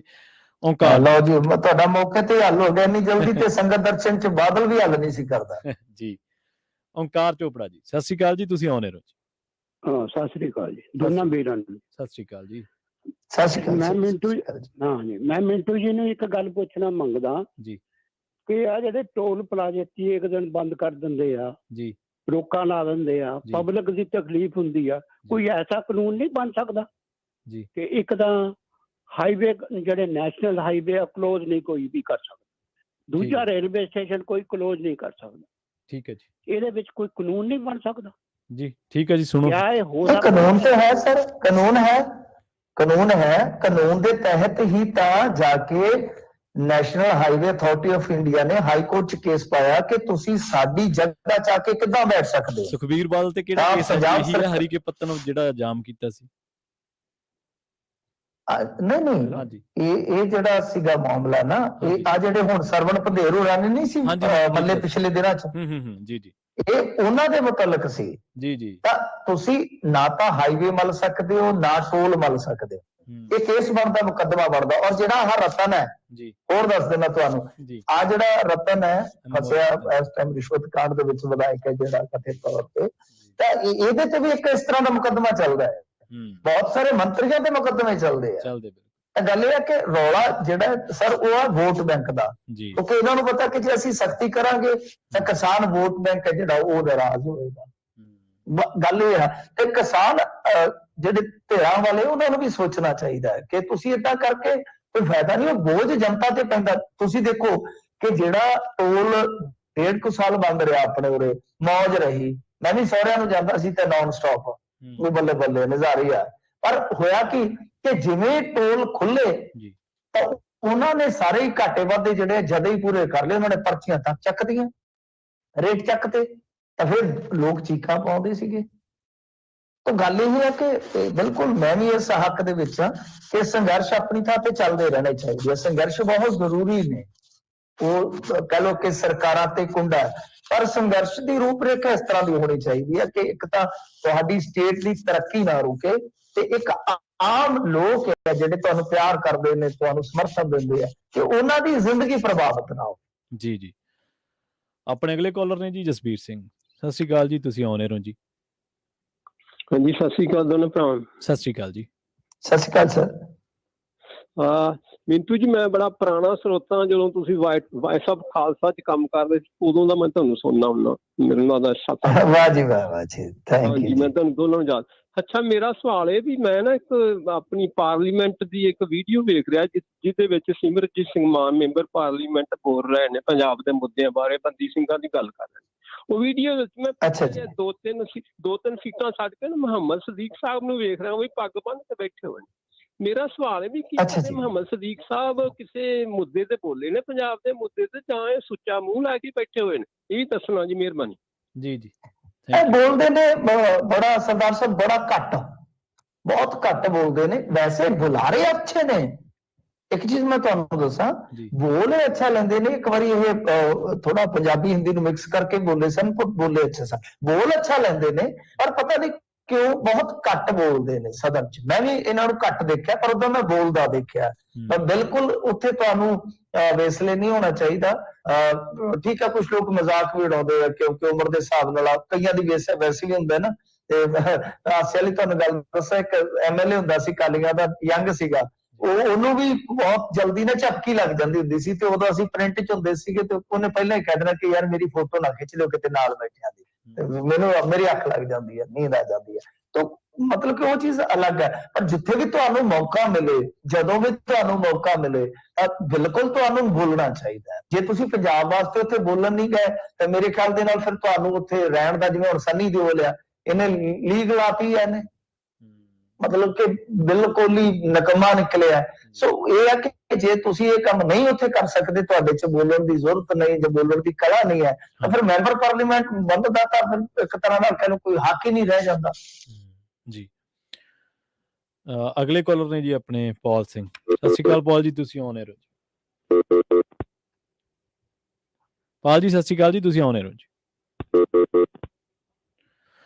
ਤੁਹਾਡੀ ਆਵਾਜ਼ ਨਹੀਂ ਆ ਰਹੀ ਜੀ। ਵੱਜੀ ਜਾਂਦੇ। ਹਾਂਜੀ ਹਾਂਜੀ ਜੀ। ਬੂਟਾ ਸਿੰਘ ਜੀ ਇੱਕ ਵਾਰ ਫਿਰ ਤੋਂ ਆਏ ਨੇ। ਸਤਿ ਸ਼੍ਰੀ ਅਕਾਲ ਬੂਟਾ ਸਿੰਘ ਜੀ, ਤੁਸੀਂ ਆਨ 에ਅਰ ਹੋ ਜੀ। ਮਿੰਟੂ ਗੁਰਸਰੀਆ ਜੀ, ਮਾੜਾ ਜਿਹਾ ਰੱਖੋ ਜੇ ਹੋਲਡ ਤੇ, ਮੈਂ ਇਹਦੇ ਫੋਨ ਤੇ ਥੋੜਾ। ਜੀ ਜੀ ਕੋਈ ਗੱਲ ਨਹੀਂ ਜੀ, ਠੀਕ ਹੈ ਜੀ, ਓਕੇ ਜੀ, ਓਕੇ ਜੀ, ਕੋਈ ਗੱਲ ਨਹੀਂ ਜੀ ਜੀ। ਸੋ ਮਿੰਟੂ ਜੀ ਆਪਣਾ ਸਮਾਂ ਵੀ ਸਮਾਪਤੀ ਵਾਲਾ ਜੀ। ਜਾਂਦੇ ਜਾਂਦੇ ਆਪਾਂ ਇੱਕ ਸਵਾਲ ਜਿਹੜਾ ਉਹ ਸੋਸ਼ਲ ਮੀਡੀਆ ਦਾ ਲੈ ਲਈਏ। ਸੋਸ਼ਲ ਮੀਡੀਆ ਤੇ ਮਿੰਟੂ ਜੀ ਇਹੀ ਸਵਾਲ ਆਇਆ ਸੀਗਾ ਪਹਿਲਾਂ ਤਾਂ ਕਿ ਫੌਜਾ ਸਿੰਘ ਸਰਾਰੀ ਤੇ ਉਸ ਤੋਂ ਪਹਿਲਾਂ ਜਿਹੜੇ ਵਿਜੇ ਸਿੰਗਲਾ ਸਾਹਿਬ। ਹਾਂਜੀ ਹਾਂਜੀ, ਤੇ ਹੁਣ ਤੀਜਾ ਨੰਬਰ ਇਹਨਾਂ ਦਾ ਲੱਗ ਗਿਆ ਜੀ, ਕੋਟ ਫਤਿਹ ਸਾਹਿਬ। ਦੇਖੋ ਗੱਲ ਇਹ ਆ ਕਿ ਜਿਹੜੀ ਇਹ ਨੇ ਨਾ ਲੀਡਰ ਆ, ਇੱਕ ਤੇ ਇਹ ਆ ਕਿ ਹੁਣ ਵੇਖੋ ਬਹੁਤੇ ਜਿਹੜੇ ਲੀਡਰ ਜਿਨ੍ਹਾਂ ਨੂੰ ਇਹਨਾਂ ਨੇ ਟਿਕਟਾਂ ਦਿੱਤੀਆਂ, ਉਹ ਟਿਕਟਾਂ ਕਿਵੇਂ ਦਿੱਤੀਆਂ ਸੀ? ਇਹਦੀ ਜੜ ਤੇ ਜਾਣ ਦੀ ਜ਼ਰੂਰਤ ਆ। ਉਹ ਟਿਕਟਾਂ ਦਿੱਤੀਆਂ ਸਨ ਰਾਘਵ ਚੱਡਾ ਐਂਡ ਕੰਪਨੀ। ਉਦੋਂ ਭਗਵੰਤ ਮਾਨ ਹੋਰਾਂ ਦਾ ਕੋਈ ਫੌ ਨਹੀਂ ਸੀ ਪੈਂਦਾ, ਫੌ ਤੇ ਹੁਣ ਵੀ ਘੱਟ ਹੀ ਪੈਂਦਾ ਜੀ। ਤੇ ਇਸ ਕਰਕੇ ਉਹ ਕੀ ਹੈ ਕਿ ਜਿੱਥੇ ਵੀ ਲੱਗਦਾ ਸੀ ਕੋਈ ਬੰਦਾ ਮਾੜਾ ਮੋਟਾ ਮਾਲਠਾਲ ਵਾਲਾ ਹੈਗਾ, ਪੈਸੇ ਚਾਰ ਖਰਚ ਕਰ ਸਕਦਾ, ਤਾਂ ਉਹ ਮਤਲਬ ਕਿ ਜਾਂ ਕੋਈ ਬੰਦਾ ਥੋੜਾ ਹੈਗਾ ਵੀ ਰੱਖਦਾ ਇੰਟਰਸਟ, ਜਾਂ ਉਹਦਾ ਸੰਭਾਵਨਾ ਵੀ ਰਹਿੰਦੀ ਹੈ, ਤਾਂ ਉਹਨਾਂ ਨੇ ਬੰਦੇ ਲੈ। ਇਹ ਜਿਹੜਾ ਰਤਨ ਆ, ਅਮਿਤ ਰਤਨ, ਇਹ ਅਕਾਲੀਆਂ 'ਚ, ਅੱਛਾ ਕਮਾਲ ਦੀ ਗੱਲ ਇਹ ਹੈ ਕਿ ਰੂਬੀ ਦੇ ਉਲਟੇ ਖਲੋਤਾ ਸੀਗਾ ਉਦੋਂ ਬਠਿੰਡਾ ਤੇ ਹਾਤੀ ਤੋਂ। ਉਸੇ ਬੰਦੇ ਨੂੰ ਅਗਲੀ ਵਾਰ ਇਹਨਾਂ ਨੇ ਟਿਕਟ ਦਿੱਤੀ ਆ ਤੇ ਅਕਾਲੀਆਂ ਨੇ ਇਹਨੂੰ ਕੱਢਿਆ ਸੀਗਾ, ਐਕਸਪੈਲ ਕੀਤਾ ਹੋਇਆ, ਉਦੋਂ ਵੀ ਇਹਨੂੰ ਦੋਸ਼ ਲੱਗੇ। ਤਾਂ ਜਦੋਂ ਕੋਈ ਆਈਡੀਓਲੋਜੀ ਨਹੀਂ ਤੁਸੀਂ ਦੇਖਣੀ, ਜਦੋਂ ਤੁਸੀਂ ਕਿਸੇ ਦਾ ਕੋਈ ਪੋਲੀਟੀਕਲ ਬੈਕਗ੍ਰਾਉਂਡ ਨਹੀਂ ਦੇਖਣਾ, ਇਹ ਆਹੀ ਚੀਜ਼ਾਂ ਦੇਖਣੀਆਂ ਨੇ। ਤੇ ਮੈਂ ਤਾਂ ਹੈਰਾਨ ਹੈ ਯਾਰ ਕਿ ਕੋਈ ਇਹਨਾਂ ਦਾ ਖਰਚਾ ਐਡਾ ਵੱਡਾ ਨਹੀਂ ਲੱਗਿਆ ਇਲੈਕਸ਼ਨਾਂ ਲੜਨ ਤੇ, ਕੋਈ ਕੁਝ ਨਹੀਂ ਹੈ। ਠੀਕ ਹੈ, ਖਰਚੇ ਬਹੁਤ ਹੁੰਦੇ ਨੇ MLA ਦੇ, ਆਪਾਂ ਨੂੰ ਵੀ ਪਤਾ ਹੈ ਕਿ ਬਈ ਠੀਕ ਹੈ 2-3 ਲੱਖ ਰੁਪਏ ਇਹਨਾਂ ਨੂੰ ਮਹੀਨੇ ਦਾ ਚਲੋ ਮਿਲਦਾ ਹੈ ਜਿਹੜਾ ਵੱਖ-ਵੱਖ ਭੱਤਿਆਂ 'ਚ, ਤਾਂ ਉਹ ਚੱਲੀ ਜਾਂਦਾ, ਬੰਦਾ ਵਧੀਆ ਆਪਦਾ ਗੁਜ਼ਾਰਾ ਕਰ ਲੈਂਦਾ ਹੈ। ਤੇ ਉਦਾਂ ਵੀ ਆ ਜਾਂਦੇ ਨੇ, ਆਪਣੇ ਆਪ ਦੀ ਖੁਸ਼ੀ ਦੀ ਵੀ ਉਹ ਤੁਹਾਨੂੰ ਪਤਾ ਹੀ ਹੈ ਬਰਕਤ ਪੈ ਜਾਂਦੀ ਹੈ। ਆਹ ਹੁਣ ਬਲੈਕਮੇਲ ਕਰਕੇ ਜੇ ਤੁਸੀਂ ਪੈਸੇ ਲੈ ਰਹੇ ਹੋ, ਕਿ ਜਿੱਦਾਂ ਹੁਣ ਸਰਪੰਚ ਨੂੰ ਕਿਹਾ ਕਿ ਤੇਰਾ ਜਿਹੜਾ 25 ਲੱਖ ਰੁਪਇਆ ਰੁਕਿਆ ਉਹ ਅਸੀਂ ਜਾਰੀ ਕਰਵਾ ਦਿਆਂਗੇ, ਕਿਉਂਕਿ ਹੁਣ ਤਾਂ ਆਡੀਓ ਵੀ ਆ ਗਈ ਨਾ ਕਥਿਤ ਤੌਰ ਤੇ ਸੌਦਾ ਹੁੰਦੇ ਦੀ। ਉਹ ਸਰਪੰਚ ਨੇ ਸਵੇਰੇ ਮੇਰੀ ਗੱਲ ਹੋਈ ਸੀ ਉਹ ਬੰਦੇ ਨਾਲ, ਮਦਈ ਨਾਲ, ਉਹ ਕਹਿੰਦਾ ਜੀ ਆਡੀਓ ਆ ਜਾਏਗੀ ਸ਼ਾਮ ਤੱਕ। ਬਈ ਫੋਨ ਤਾਂ ਬਾਹਰ ਖਾ ਲੈਂਦੇ ਸੀਗੇ ਜਦੋਂ ਗੱਲਬਾਤ ਚੱਲ ਰਹੀ ਸੀ, ਮੈਂ ਰਿਕਾਰਡਰ ਲੈ ਕੇ ਗਿਆ ਸੀਗਾ ਅੱਡ ਤੋਂ, ਤਾਂ ਮਤਲਬ ਉਹੀ ਗੱਲ ਆਡੀਓ ਵੀ ਬਾਹਰ ਆ ਗਈ ਵੀ ਤੁਸੀਂ ਹੁਣ ਬਲੈਕਮੇਲਿੰਗ ਤੱਕ ਪਹੁੰਚ ਗਏ ਤੇ ਇਹਦਾ ਮਤਲਬ ਇਹ ਹੈ ਕਿ ਤੁਸੀਂ ਇਹ ਨਹੀਂ ਦੇਖ ਰਹੇ ਕਿ ਬਈ ਮੈਂ ਆਈ ਚਲਾਈ ਕਰਨੀ ਹੈ। ਜੇ ਠੀਕ ਹੈ ਕਿਸੇ ਦਾ ਕੰਮ ਕਰਾਇਆ ਤਾਂ ਚਲੋ ਬਈ ਥੋੜਾ ਬਹੁਤਾ ਕੋਈ ਖੁਸ਼ੀ ਨਾਲ ਦੇ ਗਿਆ, ਠੀਕ ਹੈ, ਪਰ ਇੱਥੇ ਤੁਸੀਂ ਧੌਣ ਤੇ ਗੋਡਾ ਰੱਖ ਕੇ ਅੜ ਕੇ ਲੈ ਰਹੇ ਹੋ ਕਿ ਇੰਨਾ ਹਿੱਸਾ ਮੈਨੂੰ ਦੇ ਕਿ ਤੇਰਾ 25 ਲੱਖ ਮੈਂ ਰਿਲੀਜ਼ ਕਰਵਾ ਦੇਣਾ, ਤੂੰ 5 ਲੱਖ ਉਰੇ ਰੱਖ ਦੇ। तो ये चीज जी है तो फिर इदा ही है ना कि जे ये सारे इल्जामात जेडे कल नूं साबित हुंदे ने तां फिर ये तो इदा ही है ना कि भाई तुसी आई इस काम वास्ते सी या तुसी लियांदे ही इस काम वास्ते गए सी। सो बेसिक जड़ ये आ कि चाहे कई लीडर हुण ठीक है वधिया काम भी कर रहे ने, इसे बठिंडे दे जगरूप गिल जी भी है, कदे उन्हां दा लांभा सुणिया तुसी? कदे कदे तुसी साल हो गया होएगा सरकार बनी नूं, कदे तुसी सुणिया?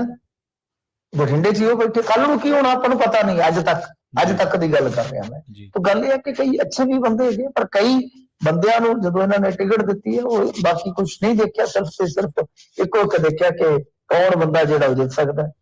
जी पॉल जी एक बार फिर तो जुड़े ने। सत श्री अकाल पॉल जी, जांदे आंदे तुहाडी कॉल संक्षेप रखियो सवाल। सत श्री अकाल जी, तुसीं आउणे हो। सत श्री अकाल भाई। सत श्री अकाल जी। ਭਾਜੀ ਉਹ ਅੰਮ੍ਰਿਤਪਾਲ ਬਾਰੇ ਜਿਹੜੀ ਖਬਰ ਆਈ ਜੀ, ਪਰਚਾ ਹੋਇਆ ਉਹਦੇ ਤੇ, ਉਹ ਪਹਿਲਾਂ ਤਾਂ ਬੱਚੇ ਮਾਰ ਕੇ ਫਰਨੀਚਰ ਭੰਨ ਦਿੰਦੇ, ਉਹਨੇ ਬੰਦਾ ਹੀ ਫੇਕ ਸੱਟਿਆ ਜੀ ਉਹਨਾਂ ਨੇ। ਫਿਰ ਉਹ ਇਹੀ ਗੱਲ ਹੋਈ ਜਿਹੜੀ ਗੱਲ ਤੋਂ ਲੋਕ ਇਹਦਾ ਵਿਰੋਧ ਕਰਦੇ ਸੀ ਵੀ ਆਪਣੀ ਹੋਣਗੇ ਕਿਤੇ ਨਾ ਕਿਤੇ ਰੰਗ ਇਹੋ ਜਿਹੇ, ਉਹ ਕੋਈ ਕੰਮ ਉਹਨੇ ਸ਼ੁਰੂ ਕਰ ਦਿੱਤਾ ਜੀ। ਹੁਣ ਸਵਾਲ ਪੁੱਛਣਾ ਗੁਨਾਹ ਹੋ ਗਿਆ ਜੀ। ਜੇ ਉਹਨੇ ਕੋਈ ਗੱਲ ਕੀਤੀ ਸੀ ਤਾਂ ਉਹ ਮਿੱਠਾ ਉਹਦੇ ਨਾਲ ਬੋਲ ਕੇ ਉਹਨੂੰ ਲੈ ਗਏ ਤੇ ਉਹਨੂੰ ਸਾਈਡ ਤੇ ਲਿਜਾ ਕੇ ਉਹਨੂੰ ਕੁੱਟਿਆ, ਉਹਦੇ ਅੰਮ੍ਰਿਤਪਾਲ ਵੀ ਉੱਤੇ ਮੌਜੂਦ ਸੀਗਾ।